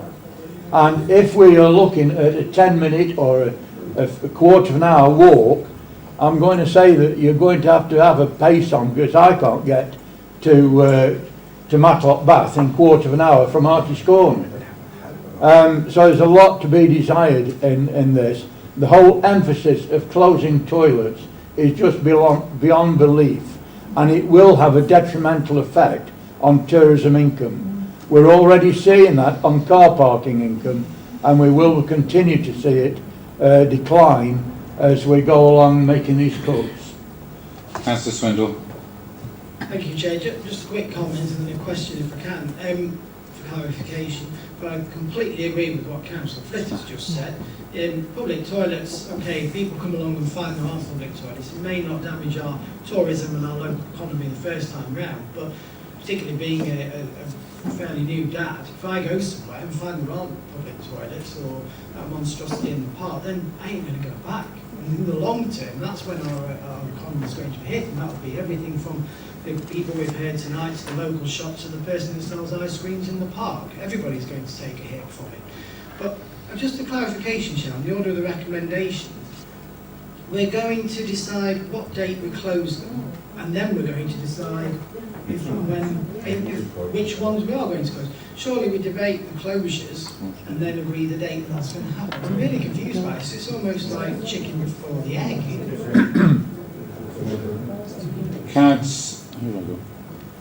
Councillor Eileen Ratcliffe. And then Well, Chair, Martin. I respect the debate, and I watched it from my bedside when at Cromer, enjoying the holiday. But I did watch with enthusiasm as people were trying to get to grips with a very difficult situation. However, I cannot not say what I feel in terms of closure of public toilets. You're trying to save some, it's like the outsourcing that we've had, where it is just the whole local government infrastructure is being torn away. And I think it's unfair on us all in the way, and that we, as local government councillors and officers, that have been forced into this, absolutely forced into it. But no one can tell me, the 5th largest economy in the world, we can't afford to run toilets as a local council. But anyone comes with capital programmes that are just what we fancy, instead of the essential aspects. I tell you, we're putting the council tax up.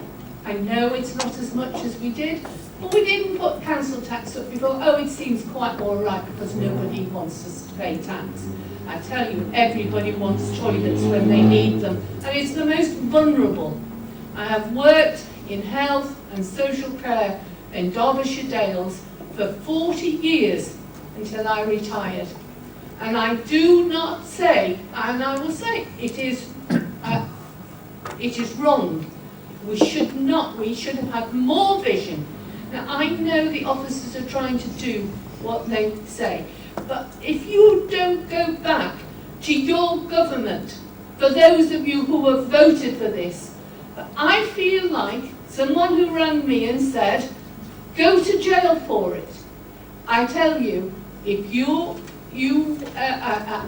know of people that enjoy the park because it's flat, it's not the hillside, and they're walking round and there's no toilets and they've got their children with them when they're playing, you're trying to do something, you're trying to scrape it.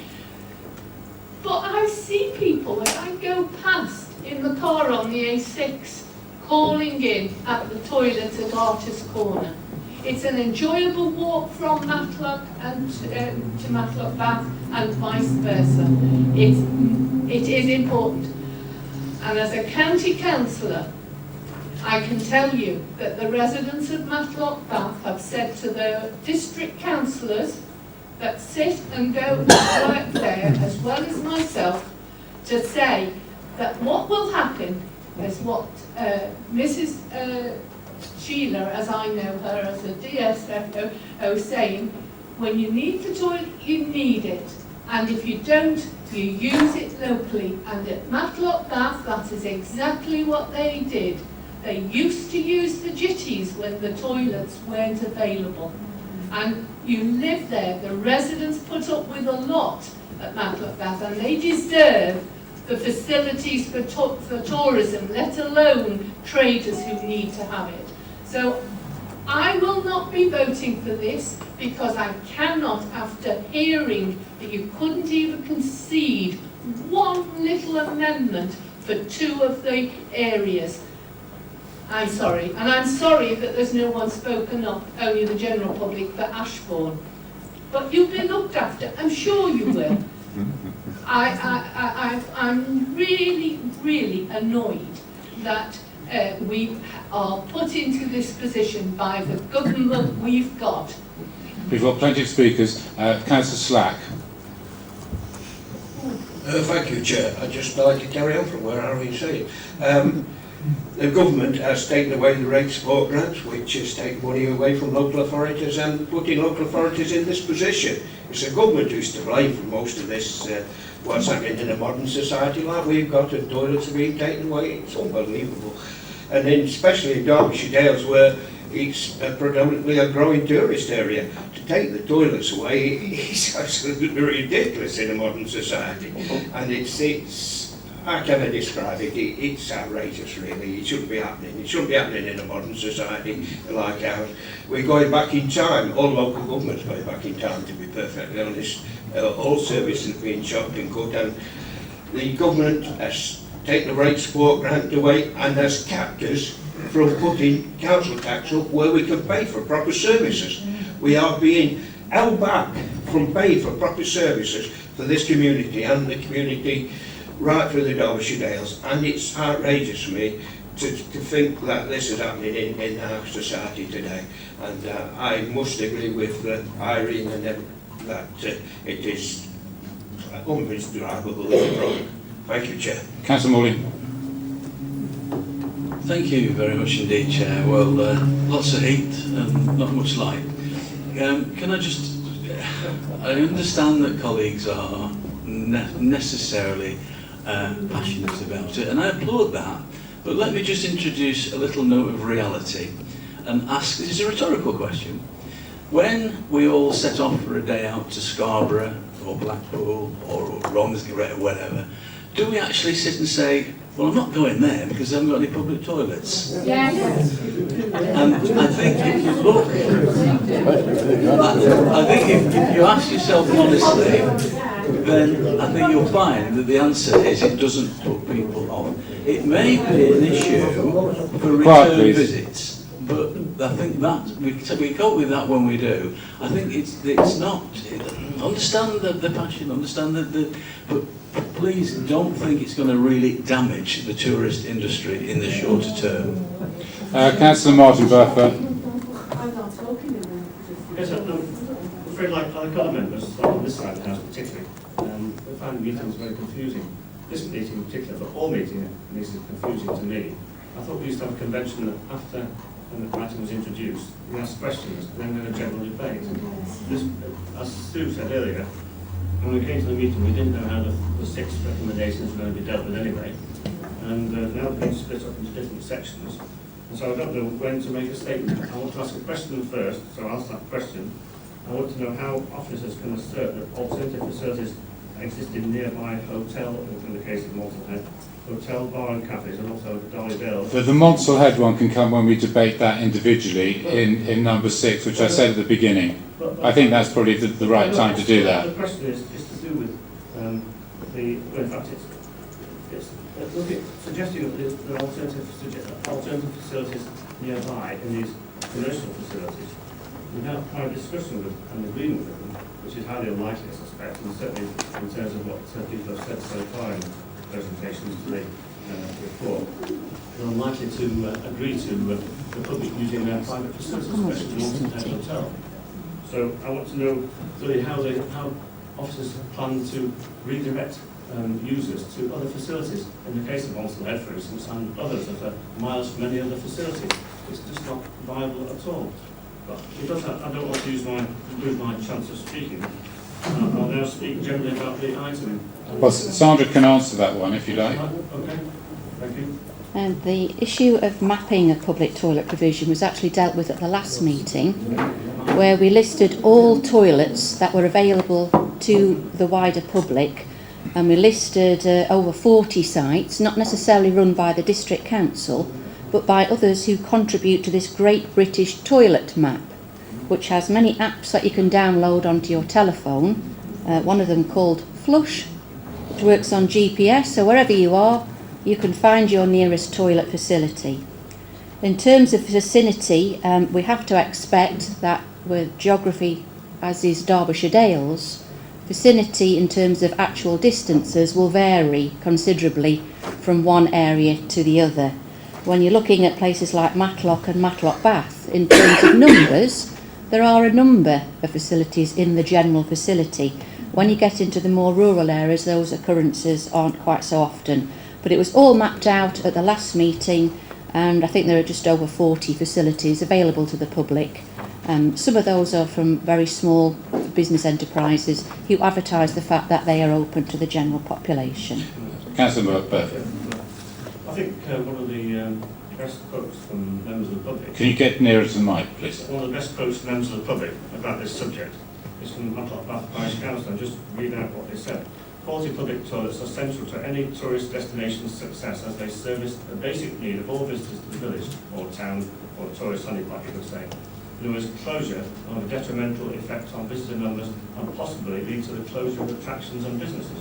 It will also conflict with local plan policies, which are in place to help and support the rural economy and promote and support tourism and, we could say, maintain our district's reputation. So, as proposed, Ashbourne will have lost 4 toilets in very, very few years. Toilets may not be a statutory function, as we've heard time and time again, but still a vital public service, especially for an ageing population. And ageing population implies that people are getting disabilities as well. I think it's an appalling decision to close before exploring more opportunities, for instance, charging at all of them perhaps, or increasing car park charges where adjacent car parks are available. For instance, Baslow, Monsell Head is Monsell Head could apply, and Baslow's already been proposed for that facility. Public health and contamination, that's another point that was made by the public, or in fact the Secretary of the Civic Association in Matlock. Public health and contamination, and the implications of that are quite serious, especially the ones that are Artist Corner, Hawley's Play Area, for instance, Matlock Bath Pavilion, and Monsell Head. In fact, when there's no alternative within any easy reach at all, like Monsell Head, then obviously the problems of public health and contamination and abuse of nearby bushes and trees and such like is going to be quite prevalent, I suspect, and that's inevitable. I think it's a thin end of the wedge to close toilets. Savings are not enormous compared to the loss of income from tourists and annoyance. And of course, it's not this council directly that's going to benefit from the tourist trade, but obviously the general economy is going to benefit. So I think that's something that's forgotten in this debate. It's all down to savings of this particular council, not the economy of the area. And as other councillors have said, the closure of the toilets in the children's play area in Hawley's Park, the so-called jewel in Matlock's crown, and the jewel in the crown of Derbyshire Dales, is quite disgusting, I think. So, the Public Open Space Survey back in 2016 reflected toilet provision as a related bonus to some attractions. This is all too obvious with many of our toilet facilities. They are connected to attractions in the area, and therefore, and even public open space. So if you close the toilets, then the public open space is going to be less valued by people who visit them. Now, another issue which needs to be, I think, earmarked or highlighted is maintenance and repair neglect, which is, I think, palpable and unforgivable for this council over many years, but typical of our 2 Conservative controlled councils. In fact, recently in their budget, the county council even proposed cutting back on maintenance of their properties and such like. It's a case of penny wise and pound relish, because even more liability and expense will be incurred by these councils in the future, as is the case with these toilet facilities. And there's still no concrete evidence of the scale and detail of the repairs needed. In fact, all these play area, as a local member, I've not been party to any inspections of these toilets. As far as I'm concerned, they're not too bad at all. They look quite suitable from the outside, at least. But I don't know what the problems are inside. It's never been actually explained to us exactly what the problems are. Austerity has surely gone on for long enough if we're not forced to return to the dark ages of public services. And I think there's a risk tonight we're going to be cherry picking when we vote on the individual toilets in the next item. So I'd like to propose a deferral of any terminal decision, such as the 14th of May closure, which is the start of the tourist season, and agree to reconsider the closure following further consultation about alternative options. There was sale for conversion to new uses, charging or extra parking for these on adjacent car parks. Councillor Finesse. Well, thank you, Chair. I mean, all I've heard so far seems to be a preamble to item 6. I mean, the question is, what we're debating here is very simple. Should it be 14th of May, or should it be another date? I mean, if some of the councillors who've sort of made points so far should come up with another date as an amendment, then we can vote on that. But I can't see where the debate is going at the moment. It just seems to be a preamble to item 6. Councillor Sue Burford, thank you.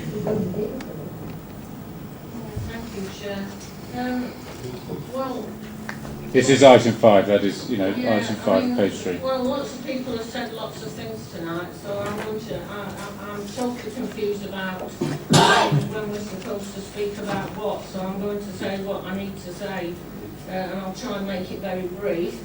I hope everybody in this room, I hope most councillors and certainly the public I know will find this report very depressing, and I actually, you know, have great sympathy for the officers who've had to come up with it.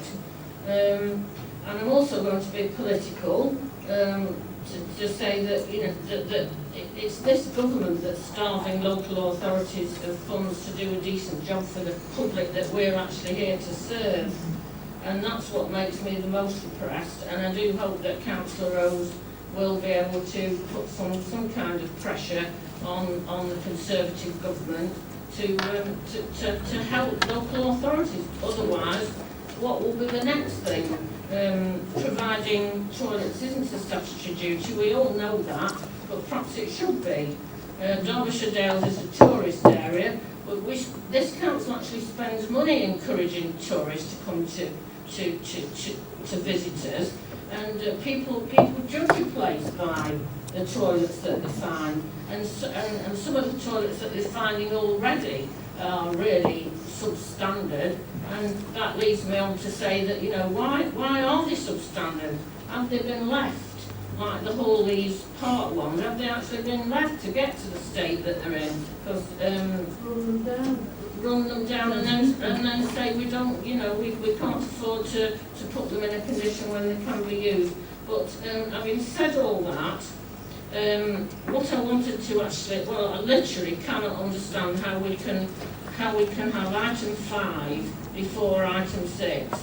We've surely got to have item 6 debated before item 5. So my proposal is that we now debate item 6 and then we debate item 5, because it's just completely the wrong way around. I mean, I'm not under any illusion that the Conservative control group tonight are going to vote exactly for what's in this report. I'm not naive enough to think that that will change whatever any of us say on this side of the room.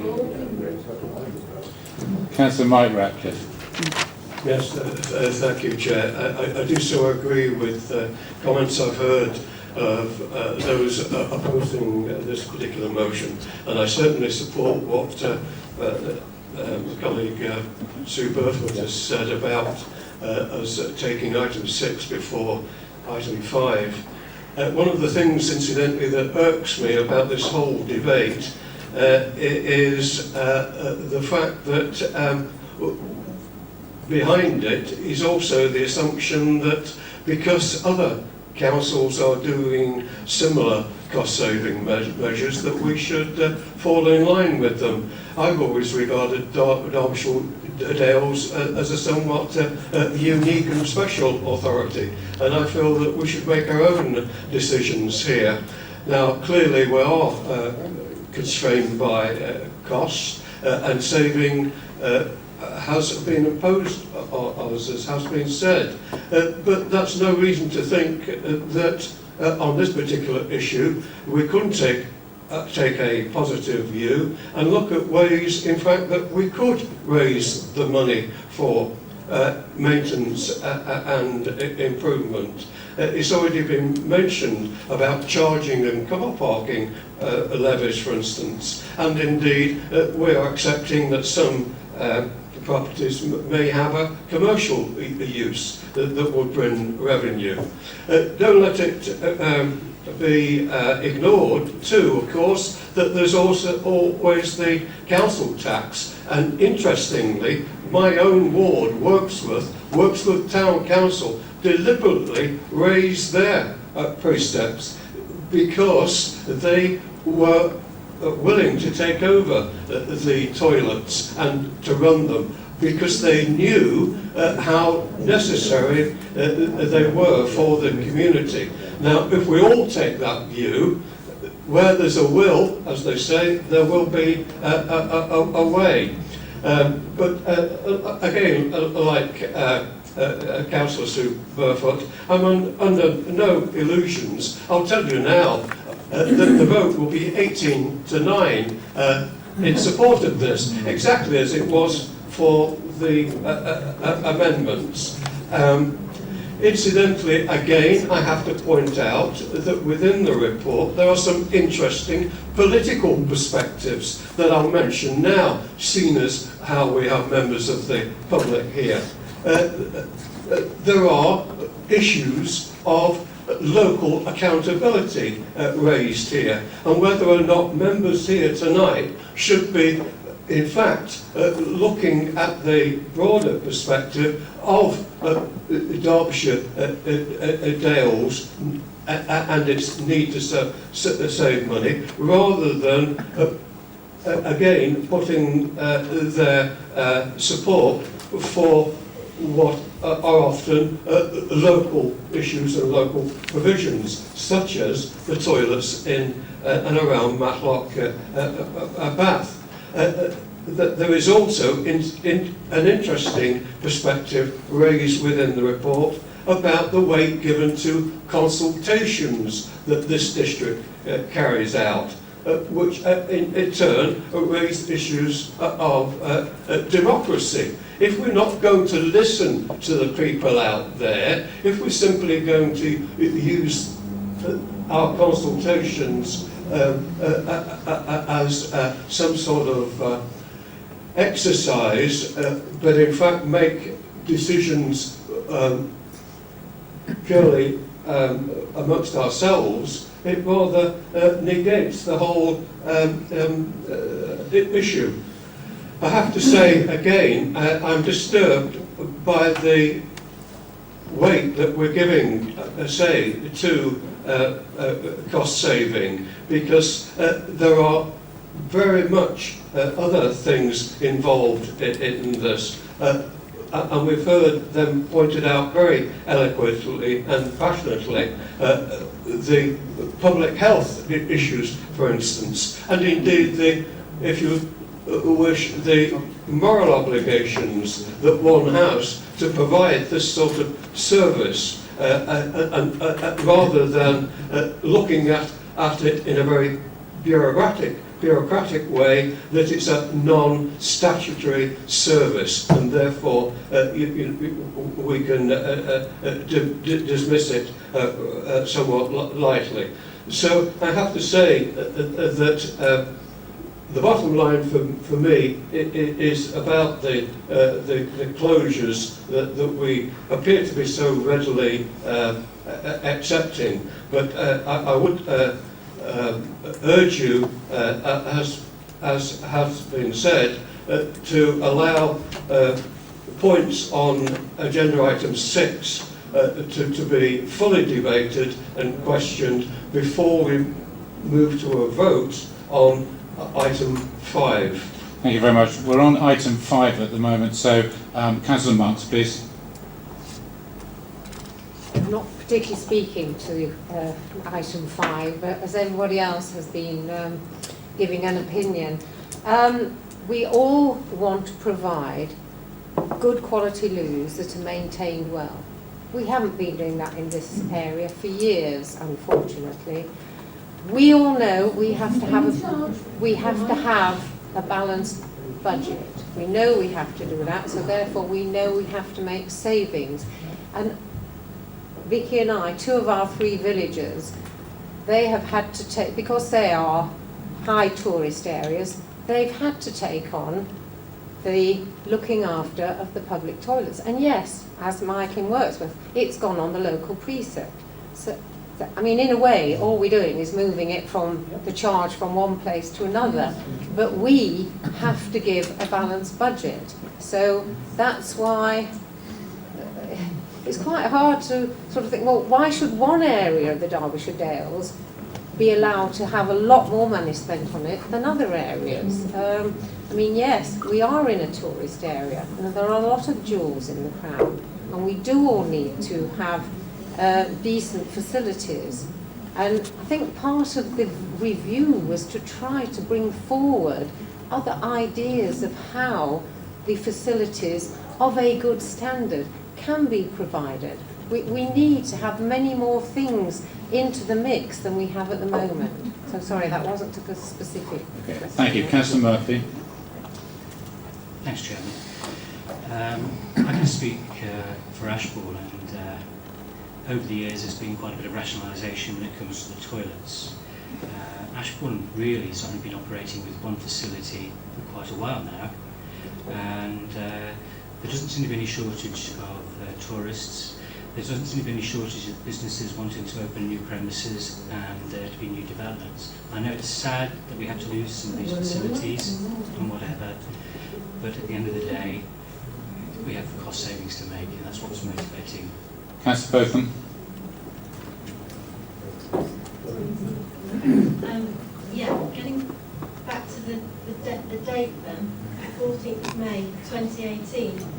That will affect some of our areas more than others. As I said, that will affect the main tourist areas more than others. And as we're debating number 5 before number 6, therefore I think we should think about that date being changed for some areas if we're going to say that some toilets will be closed, as I think we're going to say tonight.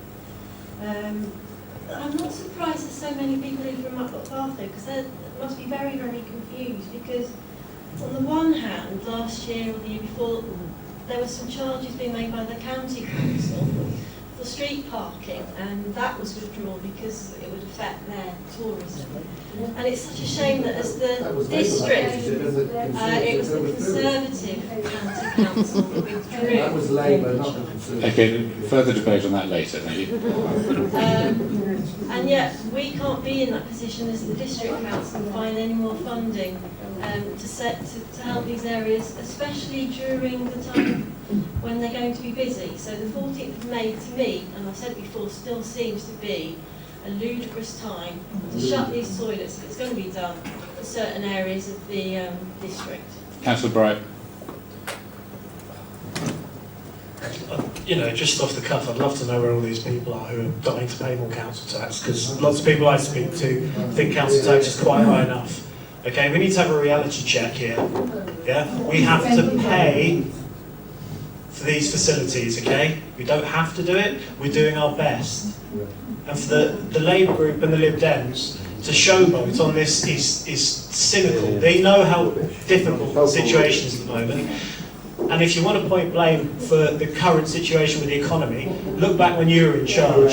Yeah, you didn't mend the ceiling, you didn't mend the roof when the sun was shining, did you? No, we just paid it off. You just spent it all. You're very good at spending other people's money. Think about that. I'm absolutely furious with the way you guys are using this. Okay? None of us want to close toilets. We think they're very important. I have young children, but I also understand the reality of the situation. Okay. Thank you very much. Councillor Massey Bloodworth, please. I was just going to say it with the date. If we all agree on the 14th of May, as we debate each toilet, can we decide for some of them to have a stay of execution, as it were? If we agree that they are to be closed, can we say, can that one have a bit extra time? Or will it be set in stone if we agree this date? The date is the one as in the proposal which has been seconded. Okay. So I've got nobody else on the table now. It's been proposed and seconded for the effective date to be the 14th of May. All those in favour, please show. Excuse me, Chair, I did put an amendment to say that number 5... I beg your pardon. Was there an amendment? Hold on. Sorry, Chair. We've got to validate this. Sorry. An amendment is the addition or deletion of words. I think it's a suggestion of yours that you're wanting to take recommendation 5 after recommendation 6, but it's not actually a valid amendment. And I think that kind of thing is up to the chairman into which order they take propositions. Right, so an order of business is there's nothing here that we can do to change that order of business, which to me is ludicrous.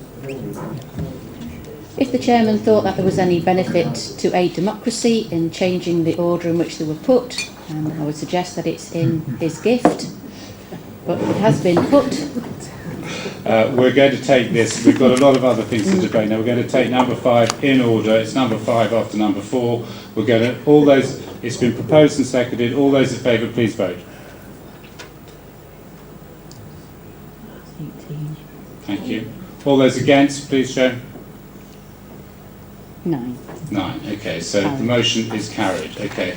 Can I suggest now we adjourn and use the facilities here? Because I think we might have a long time in the next bit. We'll resume in at 8 o'clock, please, I think. Right, okay, thank you very much. We will crack on anyway. We're on to number 6 on page 3. We're going to take all of these the sites individually. We're going to ask Tim just to introduce this for us, please. Tim, please. Thank you, Chair. The basic recommendation here is that, having regard to the feedback from the recent public consultation exercise, the following public toilet facilities are permanently closed and decommissioned for the reasons given in the report. That actions to dispose of the assets following closure are approved as follows. And then dealing with them site by site, the first one is Ashbourne Recreation Ground, and the action suggested there is to investigate the potential for concessions and or alternative uses, market if suitable, use the storage or demolish it if not. There is a very quick update to that. I met with Ashbourne Town Council about a number of things this morning, and they have put forward an idea they'd like to be involved in any discussions without any particular commitment, but they'd like to be involved in discussions about this facility along the lines of that recommendation. Okay, ladies and gentlemen, we're going to take each one individually. Sorry, Councillor Ratcliffe. All I want to say, Chair, is that the debating element has become quite passionate, but indeed very good in terms of setting out the issues. But just so we can stick to the rules of procedure, as it were, can we please make sure that on each of these items the questions are taken first and thoroughly explored before the debate and then the vote?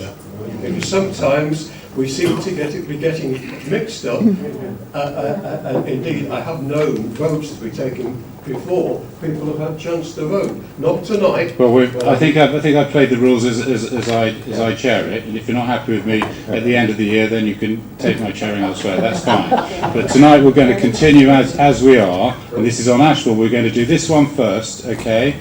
And Councillor Rose, I have down. I'll move the recommendation, Chairman, and just as a brief response to what's just been said.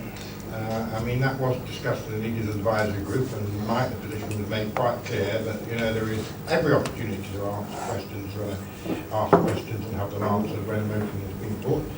It makes for a more orderly debate, because we sometimes spend half an hour going on questions, then half an hour on something else, and then we get to the point of actually making a decision. So members need to focus on what's actually on the table before they ask questions.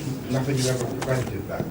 I think this is the right course of action for Ashbourne. It's not a particularly good toilet, and we do know that there's every chance that in due course there will be a far better facility made available, all the year round on the Ashbourne Recreation site. But we can't afford to go on maintaining these particular toilets. Councillor Bright. Yes, thank you, Chair. I'll second this proposal. As a father who has 2 young children who use the rec, and we just have to walk a bit further. So at the moment we can manage, and I'm hopeful that we will end up with a good facility in the old pavilion. Councillor Sue Burford. Yes, thank you, Chair. Mine is actually a question. Could I just ask the officers how we decided on the action timescales on, why some 18 months, 6 months, 3 months, etc.? Okay, Mike. Thank you. Yeah, thank you, Chair. I mean, these are an estimation of how long it will take us to carry forward future actions after the closure, which may involve looking at concessions, It may involve marketing, it may involve putting the properties on the open market, and obviously they vary as we go through the various facilities. In some cases, demolition is recommended. So it's an estimate of how long it will take us to get to the end of the overall process. We've already talked about the date of closure, but obviously from that date until what we're trying to achieve, be it sale, be it demolition, be it looking at commercial use, we've given an estimation of the time that will take, and that's those timescales in the report. Thank you. Councillor Martin Burford, please. Thank you, Chair. I don't know how any of us can vote on this one tonight because I've had a challenge or questions asked by a member of the public before the meeting started about the Ashbourne Recreation Ground toilets and about the criteria that was set and the fact that usage hasn't even been measured. And so how can we vote on statistics that aren't complete? And likewise, the challenge about the water charge as well, being so much more than Bakewell, Granby Road Bakewell, for instance. That's not been answered. Those questions haven't been answered. And I think those need to be answered before anyone... Can I ask Sandra to answer that, please? I can answer one, Chair, and that's about estimated use. Mike was better off on the water charges. We monitored use by the purchasing some very simple devices that you attach to the wall. It projects a light beam. When anyone visits a toilet, they break the light beam and it counts a person. We've installed them in all the public conveniences. However, some of them disappeared overnight. We refined our ability to attach these monitoring devices to public conveniences, but sadly in the case of the recreation area, people are eventually coming equipped to remove those devices, so we were unable to monitor, but it supports the view that they're subject to vandalism, Chair. Thank you. Oh, Mike on the water, sorry. Water charges, eh? Yes, thank you, Chair. In identifying running costs for the facilities, we picked a particular year and analysed that year. So we looked at all of the water, electricity bills, business rates bills, etc. for that year. That year was 2016, calendar year. And as I think Mr. Dobbs correctly pointed out at the start of the proceedings, the water bill there did look particularly high. It was the actual bill that we paid in that year, but when we further looked at it for the years either side, it is high, and it should be approximately, it was stated as 5,520, it should be somewhere nearer 3,300. So it is 2,200 over what it should be. As I say, it is an actual bill. It wasn't put there to mislead anyone, but obviously when you take a snapshot of a year, particularly with water bills, they don't always run in a level way. That if you take a snapshot of the year, you can get a high bill year, then you can get a low bill year. But I think he has correctly pointed out that is a high cost, and I apologise for giving that impression, but obviously that was the information that we found when we analysed the data. Thank you. Anybody else on Ashbourne? Councillor Massey-Bloodworth. Yeah, it's with it being near a kids' park, it worries me, to be honest, to close it. Why? I get that they're in bad shape, but why can't we just keep them open until we can decide what we want to do with them? I mean, you're going to get, you say that there's not that far to go, but if you're a heavily pregnant mother with a potty training toddler, you can't get that far, no matter how much further away it is. I don't, I'm sorry, it doesn't sit with me. I'm sorry, it really doesn't. Okay, so I've got nobody else on the table to talk, to comment on Ashbourne. It's been, sorry, Councillor Irene Ratcliffe. Yes, in Ashbourne, can I just go back with the question of the light of that comes up? This is the usage. Oh, on the monitoring system. That's right. Right, okay. There are often children run in and out, don't they? And if the light is above, there's all that. I think it's really important that usage is noted, because it seems as though, well, you can just go and run down the road to somewhere else. I mean, I'm not sure where all the locations are now that so many Ashbourne toilets have been closed. I'm not really, I can't vote for this because I think that I don't think things have been sorted in the right way. Councillor Brad, did you want to answer that specific question quickly? Trust me, you wouldn't want your grandchild or child to go into those toilets on their own. They are disgusting and they need dealing with. Okay, thank you. Right, okay. Right, thank you very much. It's been moved and seconded. All those in favour of the Ashbourne one, please show. Got that? 17. 17. And all those against, please show. 9, 2, 3, 4, 5, 6. We've got Steve. Yeah. 10. Yeah. 10. Sorry. Okay, that's been passed, please. We've got a lot to do, so one conversation, please. Bakewell Riverside, Tim, please. Thank you. Thank you, Chair. The recommendation here for Bakewell Riverside is to investigate the potential for concessions or alternative uses, and to market if suitable, and use the storage for the ABC if it's not. And the action timescale on this one is 18 months again. Councillor Hodgson. I'd like to move the recommendation. It's a part which I've used with little children and I'm encouraged by investigating the potential for concessions and alternative uses. Councillor Morley. Yes, I'd like to second this. I think it's nice to be able to keep this on the table for the commercial board to have a look at in the fullness of time. Councillor Slack. Yeah, right, Chair. Question before we move and second everything. It says here that it could be used for storage if it's got a toilet. Storage has business rates on such as a toilet. So therefore, what are you gaining? You've still got business rates to pay on storage buildings.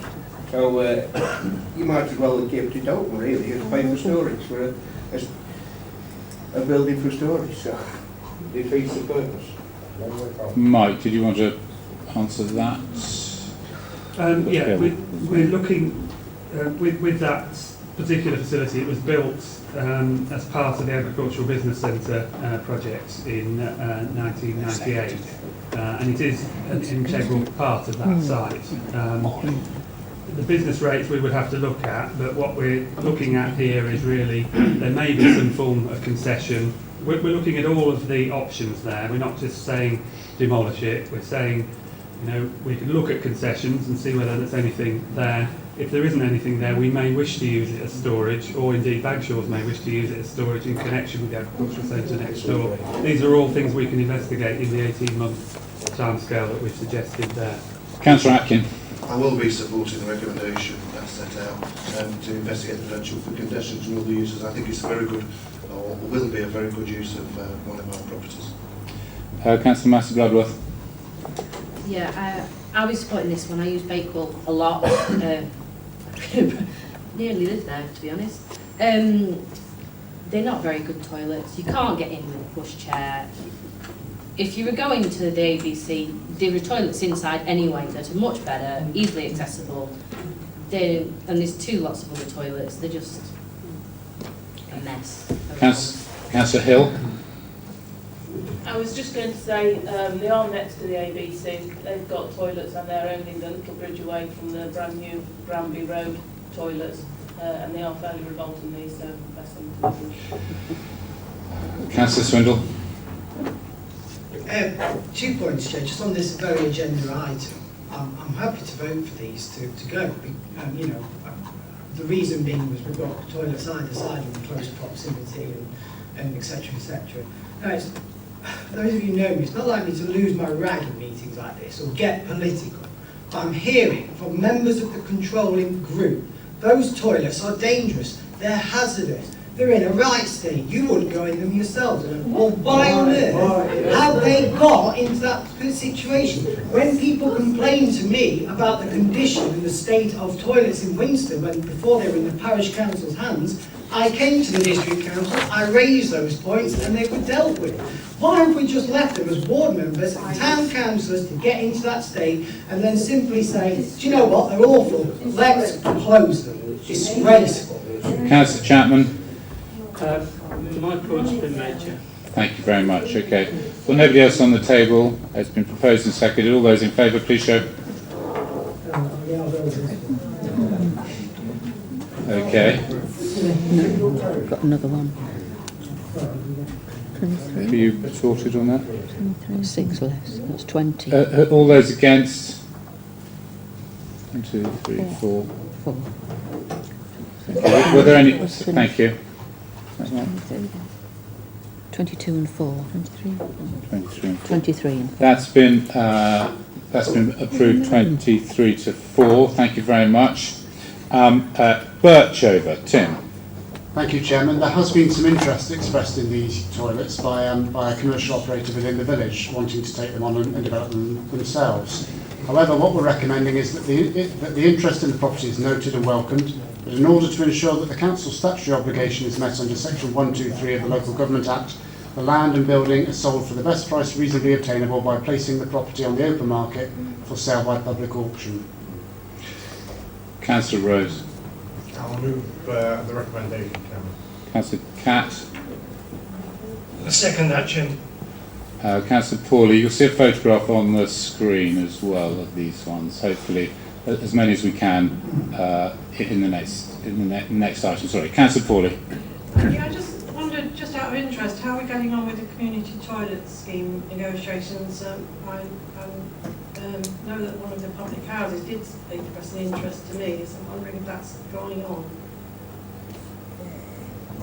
Sandra can answer that. 7 expressions of interest were received during the public consultation, which we followed up on, but we haven't had anyone formally apply as yet. But the community toilet scheme has been passed to the Communications and Marketing Hub for promotion, and we hope that there will be some takers shortly. Who else have I got? Councillor... Nobody. Nobody? Yes, Chair. Oh, I beg your pardon. Councillor Flitter. So Yeah. we're talking about Birchover. Yes, Chair. I'm just concerned, I note the interest on the side, but again, we've got no guarantees of those discussions taking to our benefit. And what worries me is that a lot of outlying villages with toilets, they are walking areas as well as tourist areas. And we get lots and lots, well, in the smaller villages, you can't get down the street because of cars parking for walkers enjoying the Derbyshire Dales countryside, and then there is nowhere for them to relieve themselves when they get back. And it does concern me that when it comes to these small villages, we are losing a vital facility. Councillor Massey-Bloodworth. Sorry, I just wanted to say, as Brindleford being a small village that is a walking village and we have the same cars parked everywhere, we do not have a public toilet. They go to one of the 2 pubs that are in our village, which then brings them money as well. Because they'll go in, they'll have a drink, they might even have something to eat and use their toilets there, and that's what they do. Okay. I've got nobody else on the table on this one. It's been proposed and seconded. All those in favour, please show hands up properly, please, so we can start. Thank you. All hands down. All those against, please show. And Councillor Fitter. 9, 18 and 9. Okay. As you said, just for clarity, Cromford has been taken out of this list now. We're now on Darley Dale. Tim. Thank you, Chairman. The recommendation here is that in order to ensure the council's statutory obligation is met under Section 123 of the Local Government Act, the land and building is sold for the best price reasonably obtainable by placing the property on the open market for sale by public auction. There is a late addition to this recommendation in that we've been approached through Councillor Atkin by the local church who expressed an interest in taking on the property. And of course, whilst we're doing this, we'll talk to the church and see where we can go with those negotiations. Councillor Morley. Yes, I think it's a very sensible recommendation. I'd like to propose it, Chair. Councillor Atkin. I'll be supporting the recommendation. And you're seconding it, is that right? Yeah. Councillor Slack. Thank you, Chair. Is there any rumours that the co-op was also interested in this toilet? Is Rumours? No. I heard a rumour. No. I fear not. Who else? We've got Councillor Martin Burford, please. Yes, having just heard what Mike said about the local church being interested, is that as a church facility or as a toilet? At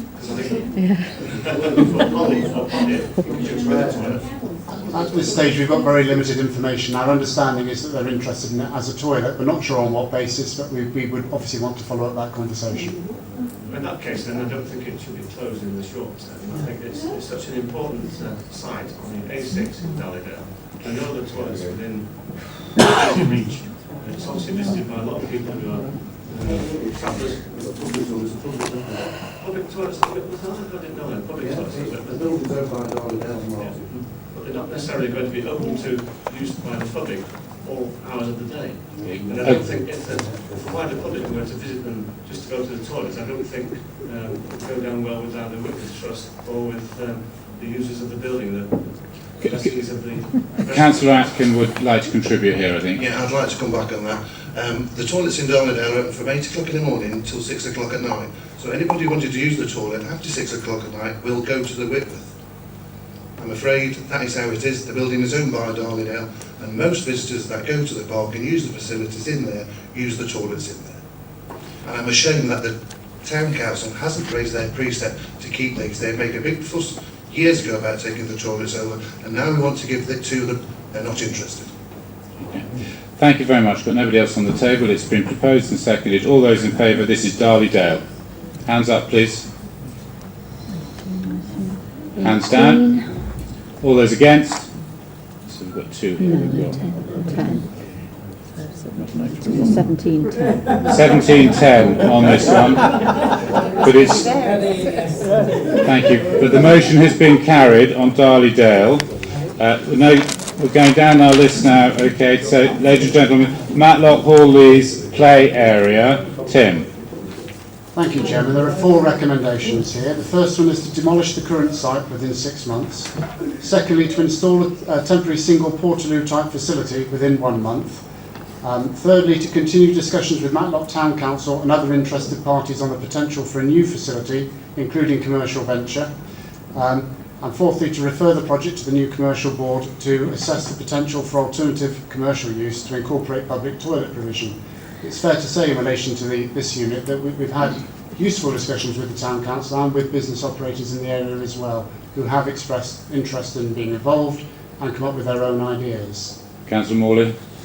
Yes, I think we had an interesting debate about this earlier on, Chair, and I'd like to propose it. Councillor Catt. Yes, we'll be looking at this at the commercial board. I know that Councillor Flitter has visited the site not that long ago, and he and I have had a brief list of discussions. We're looking forward to considering this in due course. I'll second that. Councillor Hill. Just a question, probably not to the council, just to Matlock Town Council members who are here. Why have they not increased their precept and taken the toilets on? I think that's rhetorical. You're next, Councillor Flitter. Thank you, Chair. Just to clarify that last question, I will say that this came much later. The precept was already set. And it's just as bad as the county council asking us, after the budget was set, to pay for wardens for children's crossings. It came far too late in the process. What I will say on Wally's Park is that all year as civic chair of this authority I've been supporting this council, but when it comes to something like this, it is rather shameful, because these toilets were, as it's been said earlier on tonight, were put there by public subscription and left in trust with this council to take on the maintenance and keep them there in perpetuity. This is another area which a broken promise has come into being, because they are in a poor condition. Councillor Catt is right. I've been to see them. The problem is that they smell on the inside, and that's because of the damp issue. The structure is okay. The facilities need to be upgraded. And yes, in a perfect world, I would like to see a newer building put there, more modern, more adaptable to the usage, but we have no guarantees. And this is where we come. We've seen the porter cabin up there that it looks like in the photograph. It's not suitable. There are discussions to be had, but when we tried to open discussions, we were told Matlock Town Council offered to pay for the cleaning, but that wasn't an option because, quite simply, agency staff are involved. And I heard some might say tonight something about cleaning costs, which contradicted what we were told, is that it doesn't matter about paying for cleaning costs because they are agency staff and they get paid the same wherever they go. So there's no benefit to this council. But there are other options. I mean, the ranger station is an area of the park which has never been discussed. There's a maintenance shed down there that is a stone-built building that has a toilet. Even that option hasn't been discussed. So yes, I do want the avenues of discussion to continue with the town council, because if it comes to a push, we will find some money somewhere, I'm sure, to help, and that's what the offer came. But that's not actually come. Our meeting was just, this is what we're going to do, and I was frustrated. So I'm not prepared to vote for this tonight, the closure of this, until we have some definite discussions and we have some definite proposals for this land. Physical problems. Mike, you've got an update on the physical problems, you've seen it as a surveyor. Yeah, thank you, Chair. Well, there's a number of issues. I mean, firstly, I'd like to just reassure people we won't keep a building open that's dangerous. It's not dangerous, but it is at the end of its operating life, and it will need money investing in it, substantial money, in order to safeguard its future. So there's a picture of it there. I mean, it does look fine from the outside, and structurally, it's not about to fall down. But the roof is at the end of its life, needs a new roof covering. All of the cladding on the rear elevation is coming off and is rotten, and that needs replacing. And then inside it really does need a refit. But it's very soon that figure adds up, and we're looking at, this is at 2013 figures, 2015 figures of nearly £23,000 that will need to be invested in that building in order to prolong its life. And if I might just add at this point that I know there's been a number of points made about us letting buildings run down and that sort of thing. That's quite the opposite of what we have been doing. In fact, in 2011-12, as well as building new facilities in Ashbourne, Bakewell, refurbishing Bakewell, and then building new facilities in Hawley's Park, at a cost of just over £500,000, we also spent £75,000 then on other facilities, upgrading them, and a further £229,000 the next financial year, 12-13, which included nearly £18,000 on this particular facility. So we have kept the capital funding up. We have had problems with vandalism, and buildings age, and they do come to the end of their life when they need more substantial refurbishment. We are spending our maintenance budget every year. We're sending contractors out at least once a day, usually, to public toilets in the district to effect repairs. And we try our very best to keep those facilities running to the best of our abilities. So it's not a question of running them down, but they do have a life. And if you add all of the facilities up and look at all of the repairs that they need, that does add up to a very substantial sum that we simply can't afford. Thank you. Thank you very much. That's very useful. Councillor Master-Bloodworth. I mean, you just mentioned that you built new toilets at Hawley's Park. They're at the other end of the park to the kids' play area. Why didn't you use that money to make these ones better? Because adults can make it to these toilets at this end. No child is going to make it from that end to the other toilets. That would have made a lot more sense to have kept these ones going. Councillor Bright. Thanks, Chair. My question's actually been answered. I was just really going to ask, how much investment have we put in over the last few years? It's been answered. I think we've put substantial amounts in. Unfortunately, some of the toilets we're talking about suffer from the fact that we've got some very unpleasant people who think it's hilarious to vandalise public property. And the ones in Ashbourne Rec suffer from that more than any, and sometimes you don't know what you're going to find when you go into that place. It's not about the maintenance, it's about what people do, unfortunately. So thank you. Councillor Finesse. Yeah, thank you, Chair. Just to support what Mike's been saying, I mean, the toilets we've got in Bramwell are in good condition, very good condition. They were refurbished 2 or 3 years ago, and they've been maintained in that state. I mean, I'm hopeful that the deal's going to be put to Bramwell Parish Council, which they can accept. It depends on the, as you've heard, on the ownership of the property of that one. But I mean, they are looking at this positively, and hopefully, you know, they can come, some deal can be struck, which will keep them open. But this applies to all the toilets that we're discussing. You know, they can all be kept open if the local parish council and town councils will cover them in their precepts, which Bramwell will have to do if it follows that route. I mean, they are looking as well at getting a volunteer group to run them. I know 2 or 3 years ago I visited Hugh Toxeter, and the toilet there is fantastic. It's run by a volunteer group. It's like walking into your home, going into those toilets. Pictures around the walls, you know, and on and on. I mean, there's voluntary contributions, you know, which people can pay, but we've heard that Yulgrave have been very successful in that, you know, a lot of money.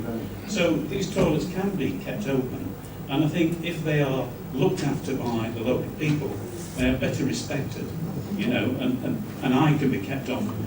I do appeal to the parish councils who've turned down the offer already to reconsider. Thank you very much. Members, it's after 8:30. We have to take a vote to continue. Can I have a thank you, Councillor Atkins, thank you, Councillor Master Bloodworth. All those in favour, please show. Fantastic. We're going to continue. So we've now got Councillor Sue Burford, please. Thank you, Chair. Well, can I stick to the item in front of us, which is Hall East Park? Correct. And I think a lot of sense was taught by Councillor Massey Bloodworth. These toilets are right next door to a play area. This play area includes wet play area.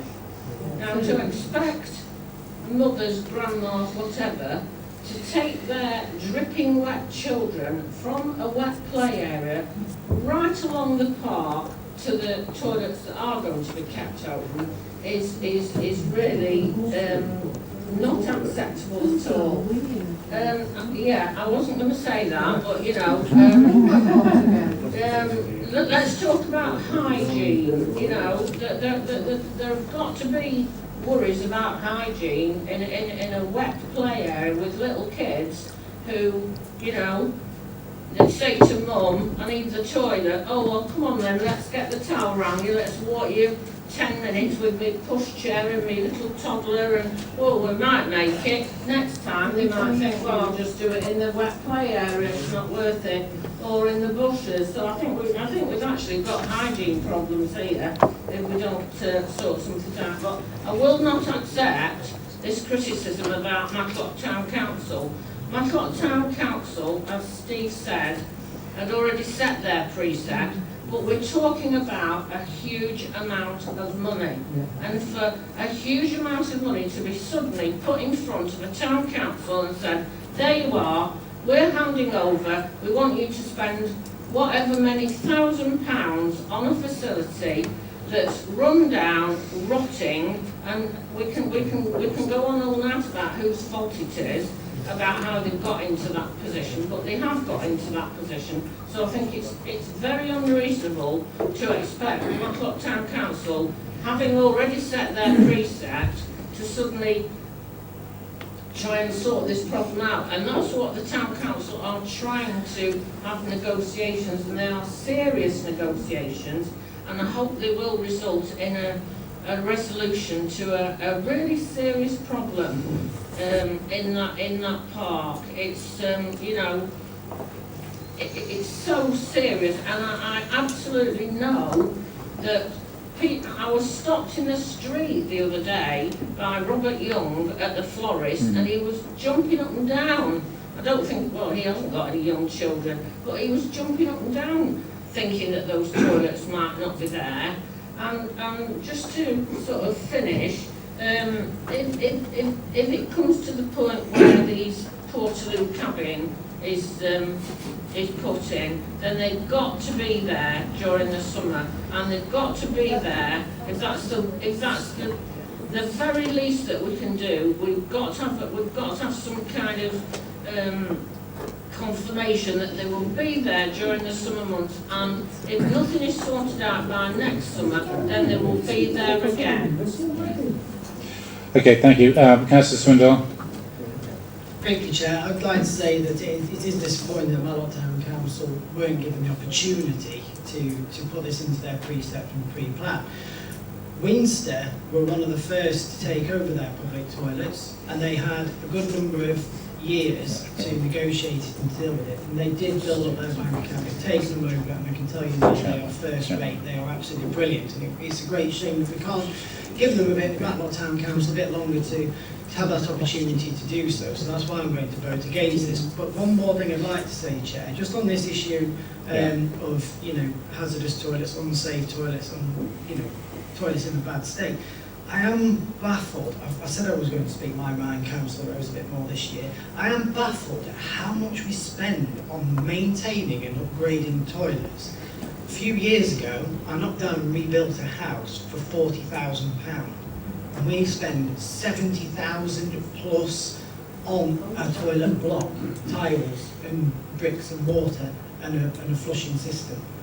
And I'm staggered at how much we spend on it. I'm not questioning the officer's professionalism.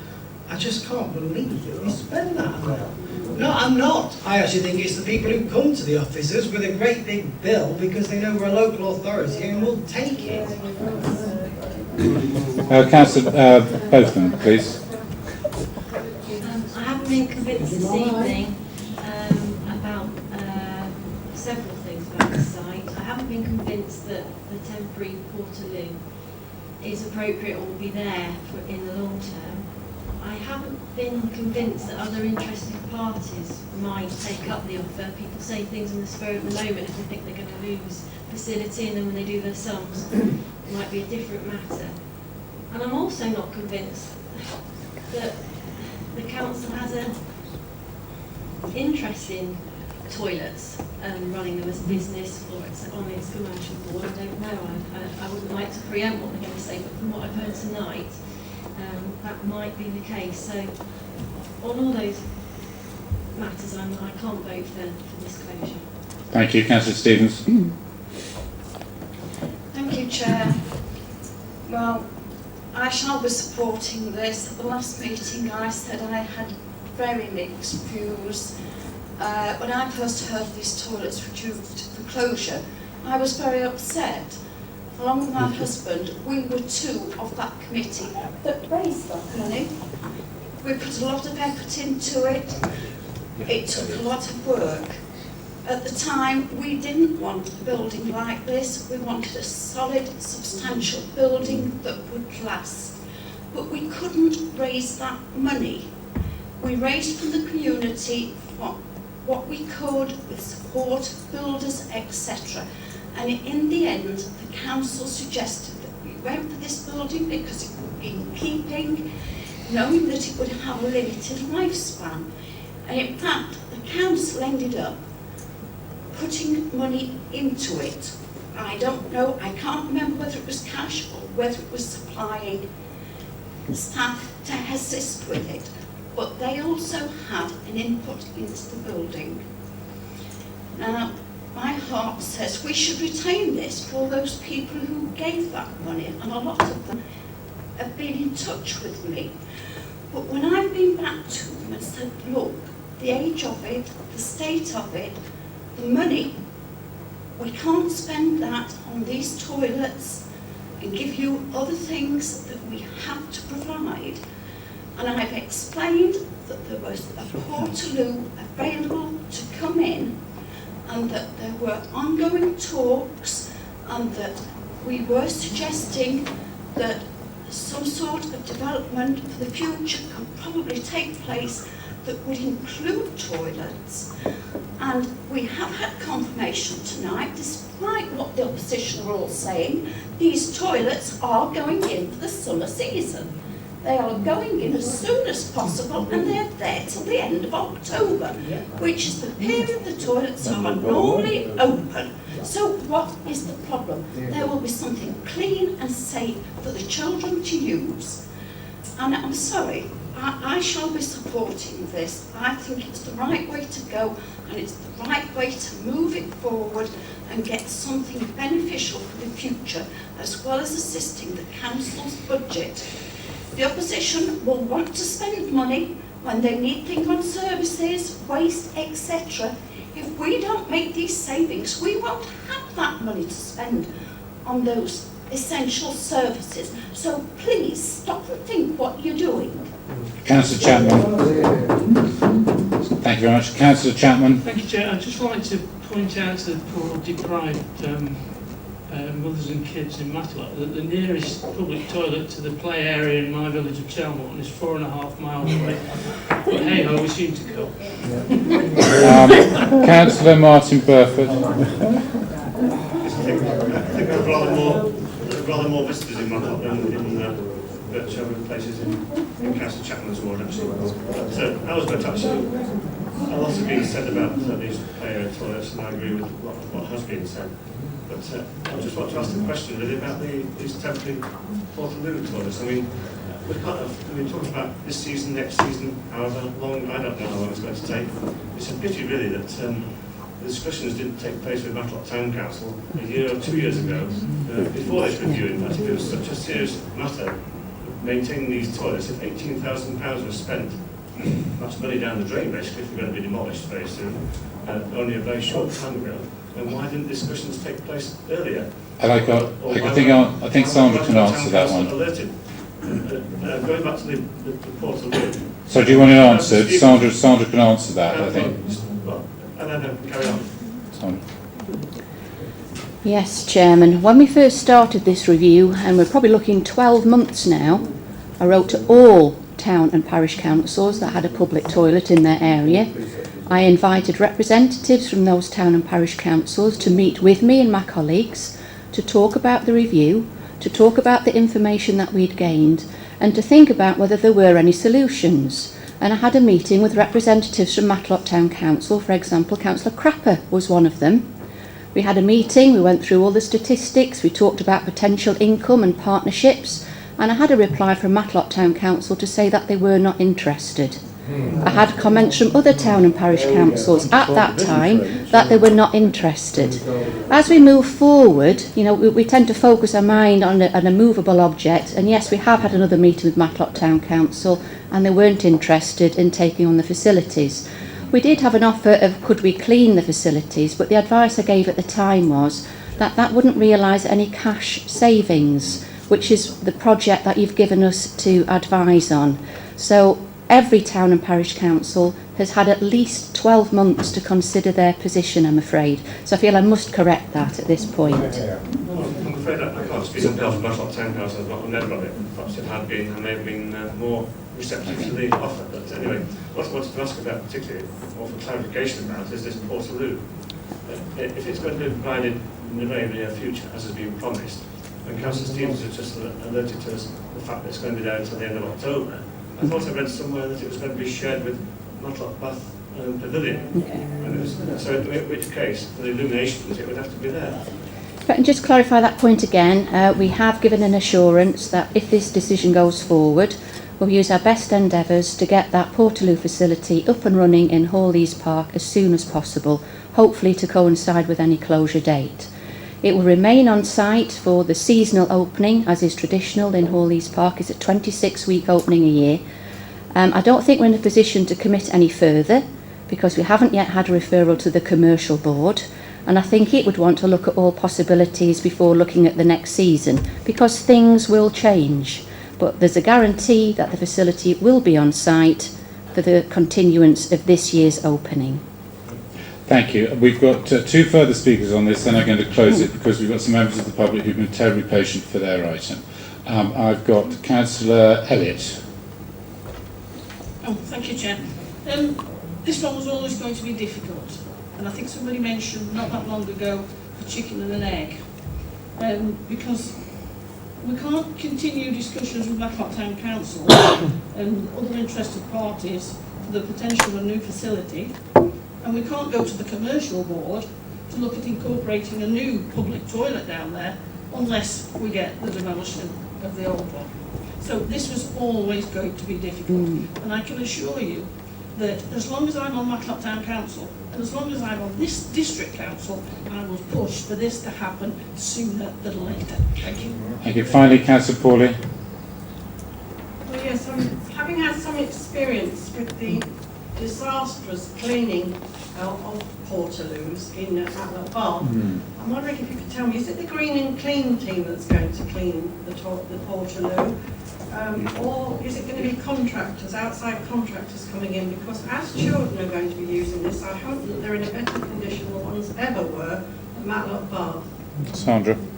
It will be members of the Clean and Green team cleaning the facilities. Okay, thank you very much. Very good debate, ladies and gentlemen. It's been moved and seconded. Recorded vote, please, Chair. Does that find a seconder?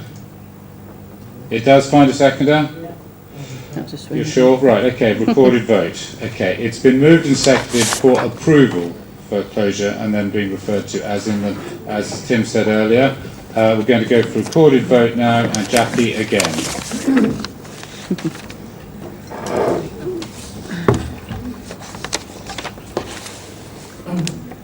Councillor Atkin. For. Councillor Botham. Against. Councillor Bright. For. Councillor Martin Burfoot. Against. Sue Burfoot. Cat. For. Chapman. For. Anne Elliott. For. Fitzherbert. For. Flitter. Against. Froggatt. For. Finesse. For. Hill. For. Hobson. For. Massey Bloodworth. Against. Monks. For. Morley. For. Murphy. For. Pawley. Against. Irene Ratcliffe. Against. Mike Ratcliffe. Against. Rose. For. Salt. For. Slack. Against. Statham. For. Stevens. For. Swindle. Against. That's it. So the vote has been carried and the votes are 17-10. 17 to 10. Thank you very much. We're going to now move on to Matlock Bath Artist Corner. Tim. Thank you, Chairman. This facility has been alluded to earlier. The recommendation here is to refer the project to the new commercial board to assess the potential for alternative commercial use and or disposal on the open market. Councillor Rose. I'll move that recommendation. I just want to say a few words, having sort of listened to some of this debate.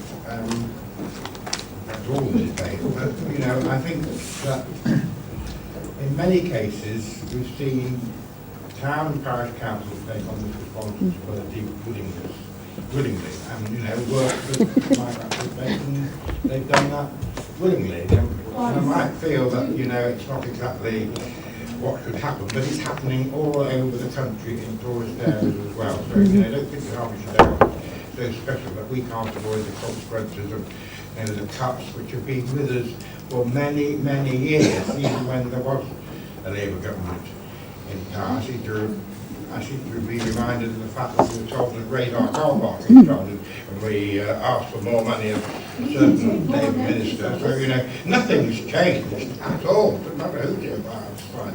You know, local government is the whipping boy of central government and tends to sort of feel the pinch when there is a pinch, and there's been a pinch for some time now. Now, of course, I will do my best to look for other means of raising money to maintain our essential services.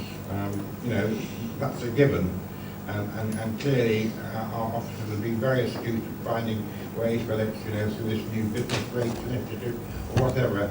You know, we're out there trying to get the money in as best we can to maintain service. And we know we've got problems. Members have referred to the problems. You know, the waste disposal contract is going to be a big issue to tackle, and going to be an expensive one if we're going to maintain any sort of service that we maintain now. But you know, it's not going away, and I'm slightly disappointed in the opposition that they can't even vote in favour of a closure that everybody seems to be in favour of, but they can't come up with a single reason for why they were against it. Maple Riverside, for one example. I mean, honestly, that really is taking politics to the extreme. So, this is one where we've tried very hard. I'd like to take this opportunity of thanking Sandra, because I think, we're not forgetting, and Mike, and all those people who have been involved in this, and Tim, in this very long process, very hard work, just put a hell of a lot of effort into it, ably supported by, Tim and Mike and others, who I can't name, but they're out there and they've helped tremendously. And Sandra's tried extremely hard to try and find solutions to this problem. So I think, whatever we do, however we part, whether we part as friends or sworn enemies at the end of tonight, let us at least reflect the fact that, our officers have really put their backs into this and taken a lot of flack, and we're here to support their efforts. And we know why, because of the medium-term plan, which you all voted for, so I don't know what you think you're doing if you didn't think it wasn't going to have consequences. So I leave it with you. Councillor Catt.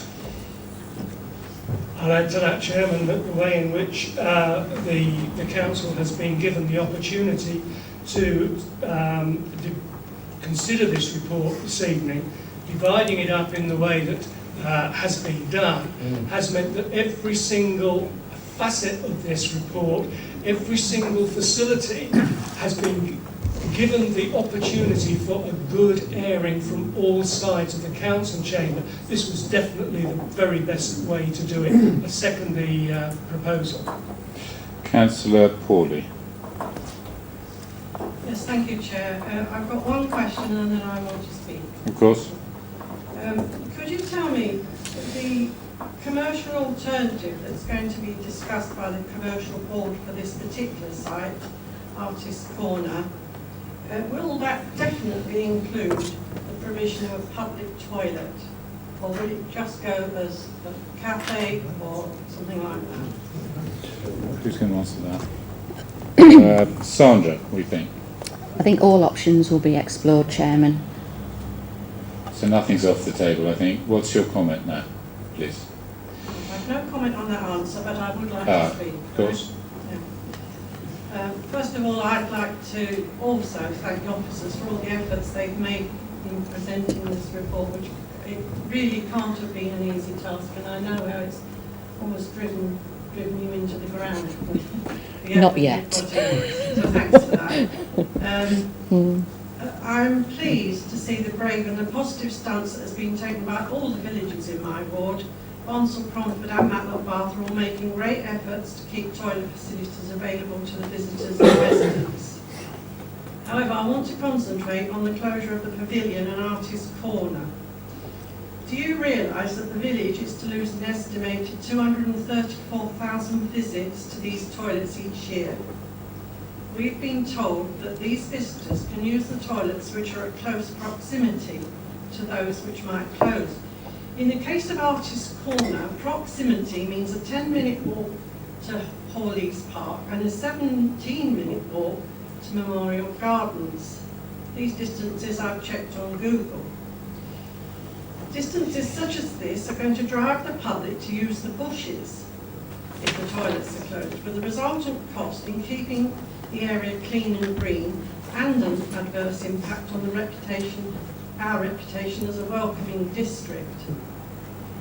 More to the point, there are other long-term losses which will inevitably be incurred through bringing this policy into play. The Matlock Bath Development Association are working in cooperation with this council, by my 9 members, to bring Matlock Bath into the 21st century as a tourist destination. It is a proven fact that one of the major factors for the public who rate a high-quality visitor experience is the provision of sufficient and clean public toilet provision. How can reducing availability by 234,000 visits and asking visitors to walk 10 to 17 minutes aid that aim? If visitor numbers reduce, as they well might, given the number of elderly and disabled who enjoy the Matlock Bath experience, the business community could very well be affected. This section of the population plans ahead when they visit, and they do plan ahead. I'm going to get back to where I was, I've lost this place. If toilets are not available, they go elsewhere, and their business, around 20% of all tourist income, comes from the elderly who goes with them. Should this happen, there will be a resultant loss to the District Council in reduction of business rates and in revenue from car parking fees. In addition to that, there are wider health implications which do not fit in with our current aims. In thinking only of the cost to the District Council, which is natural, we are ignoring the fact that our actions affect other administrations locally. The savings we make will impact at county level and on the National Health Service.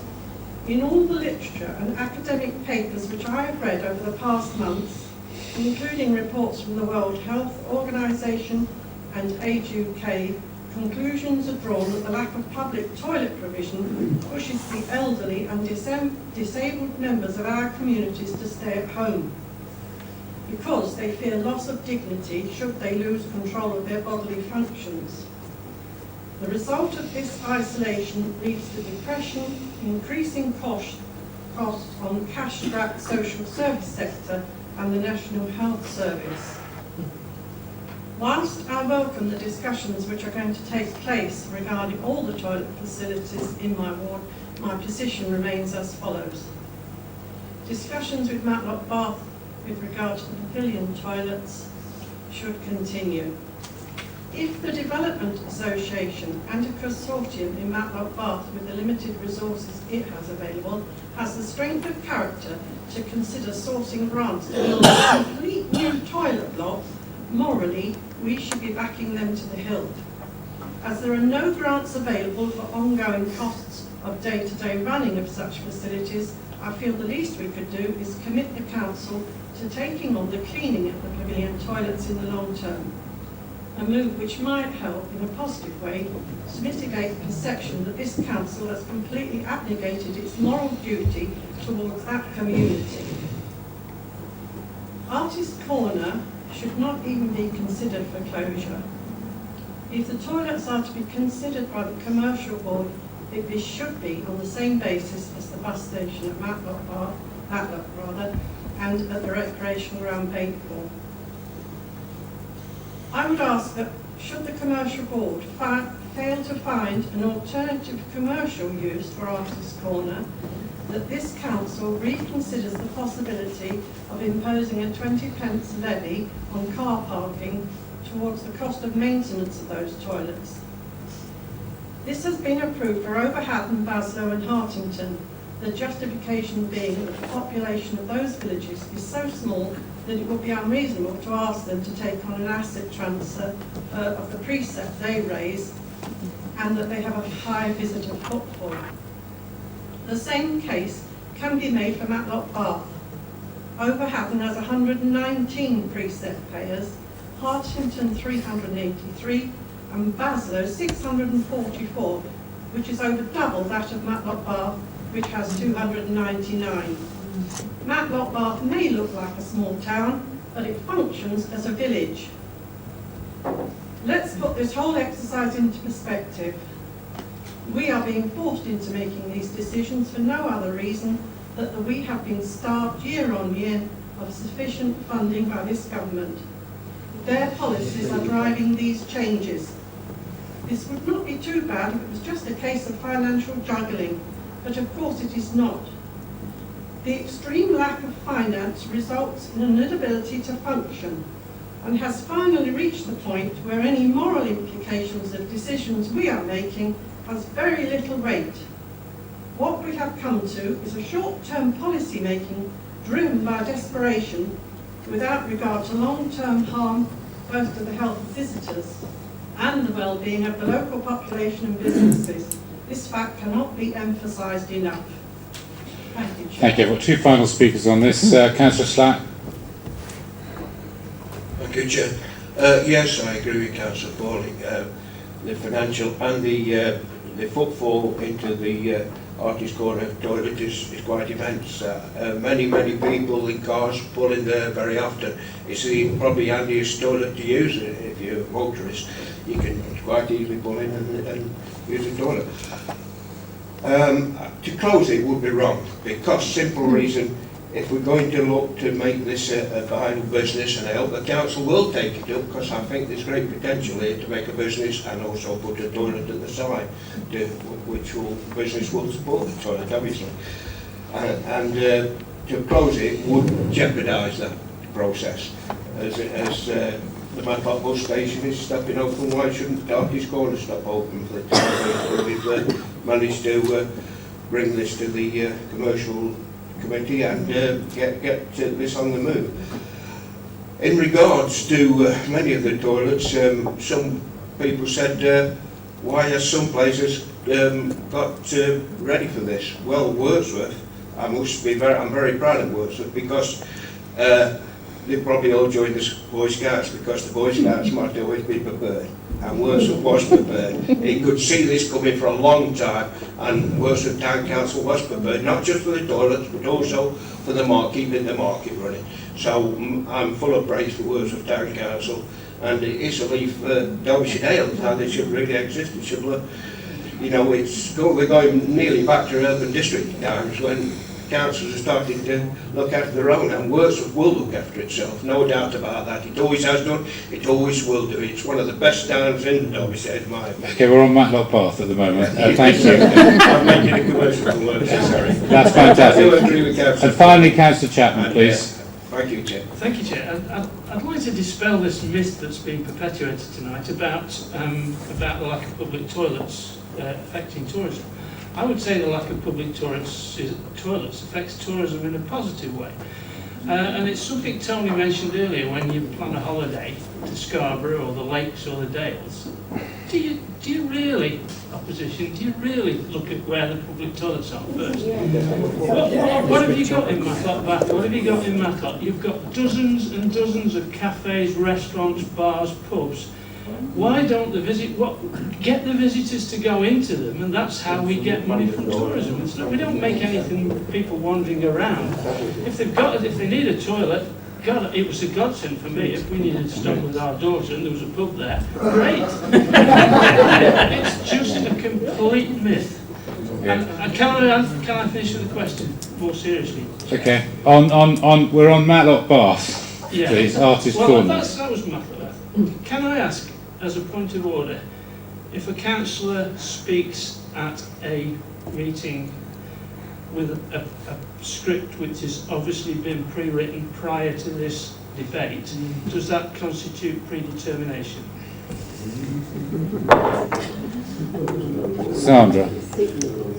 The simple answer is no, because you can prepare for your predisposition, but it doesn't mean to say that it's necessarily predetermined. I think we might say that all councillors have done quite a lot of listening to challenging debate tonight, and if there was any changing of mind, tonight is the night to be persuaded.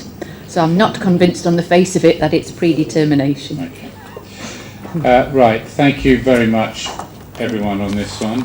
It's been moved and seconded. All those in favour. This is Matlock Bath, Artist Corner. Hands up, please. 17. Hands down. All those against, hands up, nice and high, thank you. 17 to 9. Okay, thank you very much, that's been passed. And I beg your pardon, ladies and gentlemen, for those of you waiting for Matlock Bath Pavilion, here we are now. Tim. Thank you, Chair. Thank you for your patience. There's two recommendations here. The first one, to demolish the site and clear the area to enable the siting of portable toilets ahead of the illuminations, not necessarily the same ones that will be in Matlock Park. And the second recommendation, to continue discussions with Matlock Bath Community Interest Company to scope the potential for asset transfer of the land only and report back to the Community and Environment Committee in due course. I think it's fair to say we heard from one of the representatives from Matlock Bath earlier that they were very interested in carrying on a conversation, and we'll certainly take them up on that. Councillor Rose. Well, Chair, I certainly have some sympathy for what said in the question part of this meeting, but I'm afraid we're not in a position to sort of help out various organisations in providing toilet facilities, because you could apply that analogy to all sorts of situations at the end of the day. And whilst I'm sympathetic, I do understand they have some limited facilities within the museum buildings. We are faced with a financial dilemma here, and a recommendation to close the toilets, which are expensive to maintain and difficult to keep clean. And I'm sure members will recall that we actually spent a considerable amount of money, not a 10-minute walk away, but much closer than that, on the Royal Gardens toilets, and they're credit to us. And I really do feel that the closeness of those two sets of toilets, you'd be spoiled if you found that in London or anywhere else, quite frankly. So what's so special about the situation when we spend something like £200,000+ on refurbishing those memorial toilets? So I'm really recommending. Councillor Morley. Yes, I'd like to second that. I think it's a very sound motion, and I think we've had a very full debate, and I'm grateful to the members of the public for coming along and airing their views as well, so I'd like to thank them in supporting and seconding that motion, Chair. Okay. But nobody else... Councillor Irene Ratcliffe. Well, thank you. I listened to a member of the public from the pavilion and note about how important it is for them to have the facilities for children that come washing their hands and things. And I think that you are putting a nail in a coffin for the pavilion if we are not successful. And I first of all, Chair, have to say that I'm a member of the community interest group, and I spoke in favour. It's a non-pecuniary, I'm not a director, the directors can't speak on this, and I have to say that it was set up with the support of this council. And even though I said no, I cannot be part of being a director of the firm because I was poorly, I am a member, but it's non-pecuniary because there's so much potential there and so much invested by the parish council. How could a parish council take it over? So an interest group, but don't forget that village took over the pavilion too. And they are not struggling, they've got a vision, they know where they want to go, but it's difficult and it isn't easy. I haven't seen evidence from the council tonight that you're that committed in terms of that vision for Matlock Bath. They cannot raise the money themselves, and I don't think that they'll be able to continue cleaning the facilities. I think those things are good suggestions and grapple with it. I don't know why you can't give something or some reassurance. I have to say, I do not feel confident in it, and I'm disappointed, and I shall oppose this. Not that I want to be part of the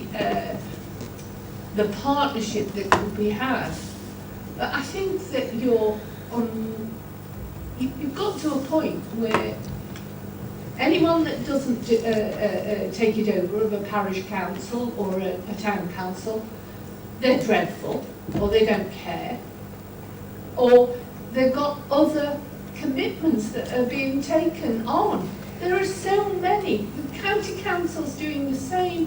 We're doing it and have done. And I have to say, from Worksworth's point of view, they lost their toilets next to the cemetery and the playing field, and they've never had them since this council closed them.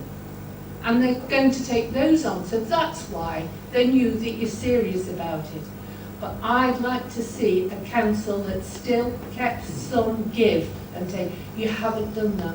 I think after hearing what have been said, and 3 people from Matlock Bath that came, and how well Councillor Joyce Paulley has represented her wards, it's a tribute to speak out. I haven't heard it from others in this council, and so therefore I will not vote for it. I will oppose it because I don't feel confident in this council, and that's a challenge to you. Sandra, would like to ask you a question? Yeah, just Councillor Ratcliffe, would you like to declare your personal interest as a member of the SIC? Yes. Thank you. I'll register that for you. Okay. Councillor Paulley? Yes, I'll do the same. I'm a director of the Matlock Bath Development Association. In a non-pecuniary way, none of us take any money. We give hours of our own time to it. Can I just ask, all I wanted to do was ask a question. After the 14th of May, will the portaloos be put in place for the summer months at pavilion toilets? It says in the table, ahead of the illuminations. I wonder how far ahead of the illuminations it will be. Okay. Mike, can you take that? Yes, thank you, Chair. So the recommendation in this report is to obviously close these facilities and then demolish. I think it's sort of in the wording, the plan would be, after demolishing the toilets, a picture of which is up there on the screen, we'd be left with a plinth, because they are sort of raised at one end. We would clear that site, and it may well be that for the illuminations and other events, temporary toilets may be hired in for those events, as they are already for the Matlock Bath illuminations, and they may be able to be sited on that area. This is different to what we've said with Warley's play area. We're not proposing to put the toilets there. What we're saying is the event organiser, which for the illuminations happens to be the district council, but it's the same for other events across the district.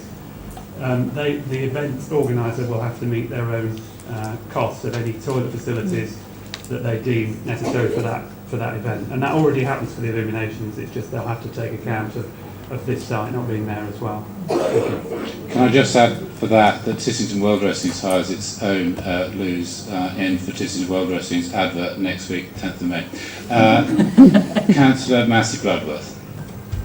I just wanted to ask, on the table, where it says about the interest, it says land only in brackets. Is that because they're only interested in the land, or because we only want to get rid of the land?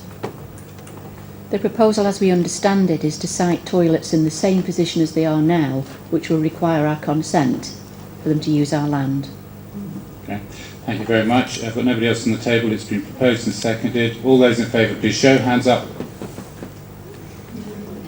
Oh, no. It's getting late, I know. Hands down. 17. Those against? One missing. 9. And Steve? Yeah. Thank you very much. We're now moving on to Monsell Head. Councillor Jenkins obviously left the room. Tim. Thank you, Chair. 2 recommendations here. Firstly, to pursue the community toilet scheme at nearby facilities. Sorry, Tim. Thank you very much, ladies and gentlemen, for coming. I'm sorry you've had a long wait for your particular item. I hope you've seen democracy in action. Okay, thank you very much, and a safe trip home. We'll just let them leave, shall we? Yeah. Mrs. Burton. We'll just let Mrs. Burton out. Thank you very much. Thank you for coming, Mrs. Burton. Lovely to meet you. I'm sure we'll meet again. I hope so. Very good. So that's 24. Yeah. Okay, I beg your pardon. We're going back to Monsell Head. Tim, please. Thank you, Chair. There are 2 recommendations here. One's a short one and one's a very long sentence. The first one is to pursue the community toilet scheme at nearby facilities. The second one is that the Estates and Facilities Manager be given delegated authority to negotiate, agree and implement the transfer of the facility to the interested party for a use which retains a public toilet facility on the most economically advantageous terms in line with the General Disposal Consent 2003 within 6 months of the date of this decision, and should this not be achieved, the asset be placed on the open market for freehold sale by public auction. I also need to add that we have had a late representation from Little Longston Parish Council from solicitors acting for them, saying that they consider that the closure of the toilets would amount to a breach of the lease on the car park that they have with us, and that they would seek to activate a break clause in that lease agreement. Okay, Councillor Rose. Of course, it isn't a breach of the lease, but obviously if there's a break clause, they can do that. It's a shame that they almost sort of trying to threaten the council in the way it makes its decision. But as I understand this, you know, there's every hope that there will be some sort of outcome to this from the next door property, which probably people use when the toilets aren't available anyway. And so I'm happy to move that we pursue this course of action. Councillor Catt. Yes, the recommendation makes complete sense. Second that, Chairman. Okay. Anybody else? It's been moved and seconded. All those in favour, please show. Hands up. That one was 9, 16. All those against? 1, 2, and 9. 8. The motion is carried. We now come to Morning Ash. Tim? Thank you, Chairman. We're actually amending the recommendation in respect of Money Ash. The reason being we've had a late contact from the Parish Council. We have previously spoken to them, and they suggested they might be interested in taking on the toilets, but at an amount of money that was above that which the Council could offer. Since the publication of this report, they've come back and suggested that they're prepared to talk on lower amounts of money. So what we're recommending now is that the Parish Council's interest in the community asset transfer be explored with the deadline of the 30th of June for acceptance of heads of terms, and that we pursue options for the community toilet scheme at nearby facilities, and that in the absence of a successful community asset transfer, the site is demolished and landscaped. I am due to meet with the Parish Council week on Friday. Councillor Hobson. Chair, I'm happy to move the motion. Councillor Morley. Yes, Chair, happy to second it, very sensible. Okay, is there anybody else I've got? This is Morning Ash. All those in favour, please show. Thank you. Thank you, hands down. All those against, please show on the Morning Ash. Who's? Yep. Thank you very much. And finally, Thorpe. Tim. Thank you, Chair. The recommendation here is that we retain the car park and that the interest in the property is noted and welcomed, but in order to ensure the Council's statutory obligation under Section 123 of the Local Government Act 1972 to ensure council-owned land and buildings are sold for the best price reasonably obtainable, the property be placed on the open market for freehold sale by public auction. Councillor Atkin. Yeah, I'd like to move the recommendation in the report. Councillor Rose. Second that, Chairman. I just want to add, Thorpe was, after overall District Council in its wisdom, managed to build 2 toilet blocks, unlike Bakewell, which built a lot of toilet blocks, which we debated tonight. This was one of them, and it was probably the poorest toilet block in the whole of the district. And, you know, we really can't justify its consideration, so that's why I'm happy to second it. The pity the Parish Council need to put their money where their mouth is. It's not an expensive facility to maintain, but sadly they didn't. Yeah, just to say from my ward's point of view, it's in my ward obviously, we have had extensive negotiations with that, but they proved fruitless, sadly. It's been moved and seconded. I've got nobody else on the table. All those in favour, please show. Thank you very much. All those against, I beg your pardon. And 8. Okay, so the motion is carried on that one. That's for Thorpe. And I return now to Sandra to deal with 7 and 8 and a slight amendment. Right, we're nearly back full circle, Chair. Thank you. Recommendation 7 talks about sponsorship and signage. We won't give up. This project continues until its final conclusion.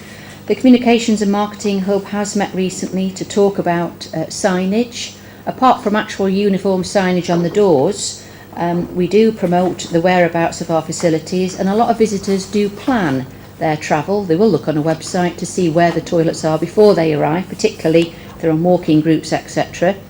So now that the decisions have been made with regard to closure, we will be signing on the actual facilities themselves and signposting them to their the nearest one. Also be on the District Council's website and on the British Toilet website, which has many forms. We've talked tonight about sustainability of public conveniences. As we know, we're not the only provider. We've talked about others sharing in that role. We're not the only authority that has a public sector equality duty. The County Council does, parish councils have, and I think lots of businesses are seeing the benefit of spin-off trade. So what you have at the conclusion of this piece of work is a public toilet strategy. Think of it as a set of principles about what we're trying to go incorporate moving forward. It would be very sad if at the conclusion of this review we then go into reverse gear and build toilets that aren't financially sustainable in the future. Personally, I also think it would be a shame if we continued to build toilets in a rather traditional fashion whilst not making best use of the asset on the ground. In other places, when you go to continental Europe, you won't see this fixation on a male and a female block and a separate disabled and a separate parent and child, perhaps for one. They're often combined to make the best use of an asset, and they are already combining with some of the commercial initiatives that we're seeking to achieve. So one of the principles is that we incorporate all of this knowledge that we've gained through this review to put into a set of principles which doesn't stent ambition in the future, but it gives it some shape. So when we're looking, particularly through the commercial board, about the potential future, we have some ground rules to work with. But we also acknowledge that we're very successful in some of our open space. We have very popular events, and all of those visitors will need to go to the toilet sometime or other. What the strategy says is that we'll link with our event strategy, so event organisers take that on board as part of their assessment. So if they're planning on a rather large event, they too plan for their visitors to be properly accommodated. And then finally, I'd like to add a new recommendation, because whilst work continues, we've had a lot of leads at this last moment, we will follow them up. So I'm asking for an extension in the delegated authority to negotiate terms for community asset transfers up to the end of July. We've had some leads tonight, Moniash for example, Darley-Dale a possibility. We'd like to take them forward and use the same financial incentive as others have had the benefit of, but to give that delegated authority a time focus, and that will be until the end of July. Councillor Morley. It's an observation, if I may, Chair. Thank you very much for a very lively, very interesting and engaging debate. And it's just something that you raised. It's up to every ward councillor to fight the corner for their ward. And I'd like to just bring one very quickly. So I'm lucky enough to represent a very rural ward. 7 parish villages, each which has a well-dressing, each which has walkers, each which has bikers. And I'd like to invite colleagues to guess how many public toilets we've got. 0. Thank you, Chair. Councillor Rose. I'll move recommendation 7, 8 and 9, Chairman. I think they all make sense and we should allow that to proceed. Councillor Cat. Yes, I'll second that, Chairman. Okay. It's been moved and seconded. Now the takers. All those in favour, please show. Can you tell us what 9 is, please? Extended delegated authority to the 31st of July. Yes. Okay. All those in favour, please show. Okay. All those against, please show. Any abstentions?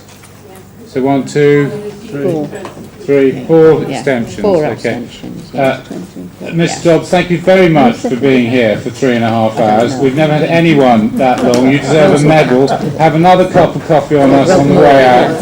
Join me for a beer later. And could I thank very much the officers for all their hard work. Thank you very much to Sandra and her team, Mike, Tim, Karen. Thank you very much. Good night. We're back here again on Thursday. Good night. Sandwiches.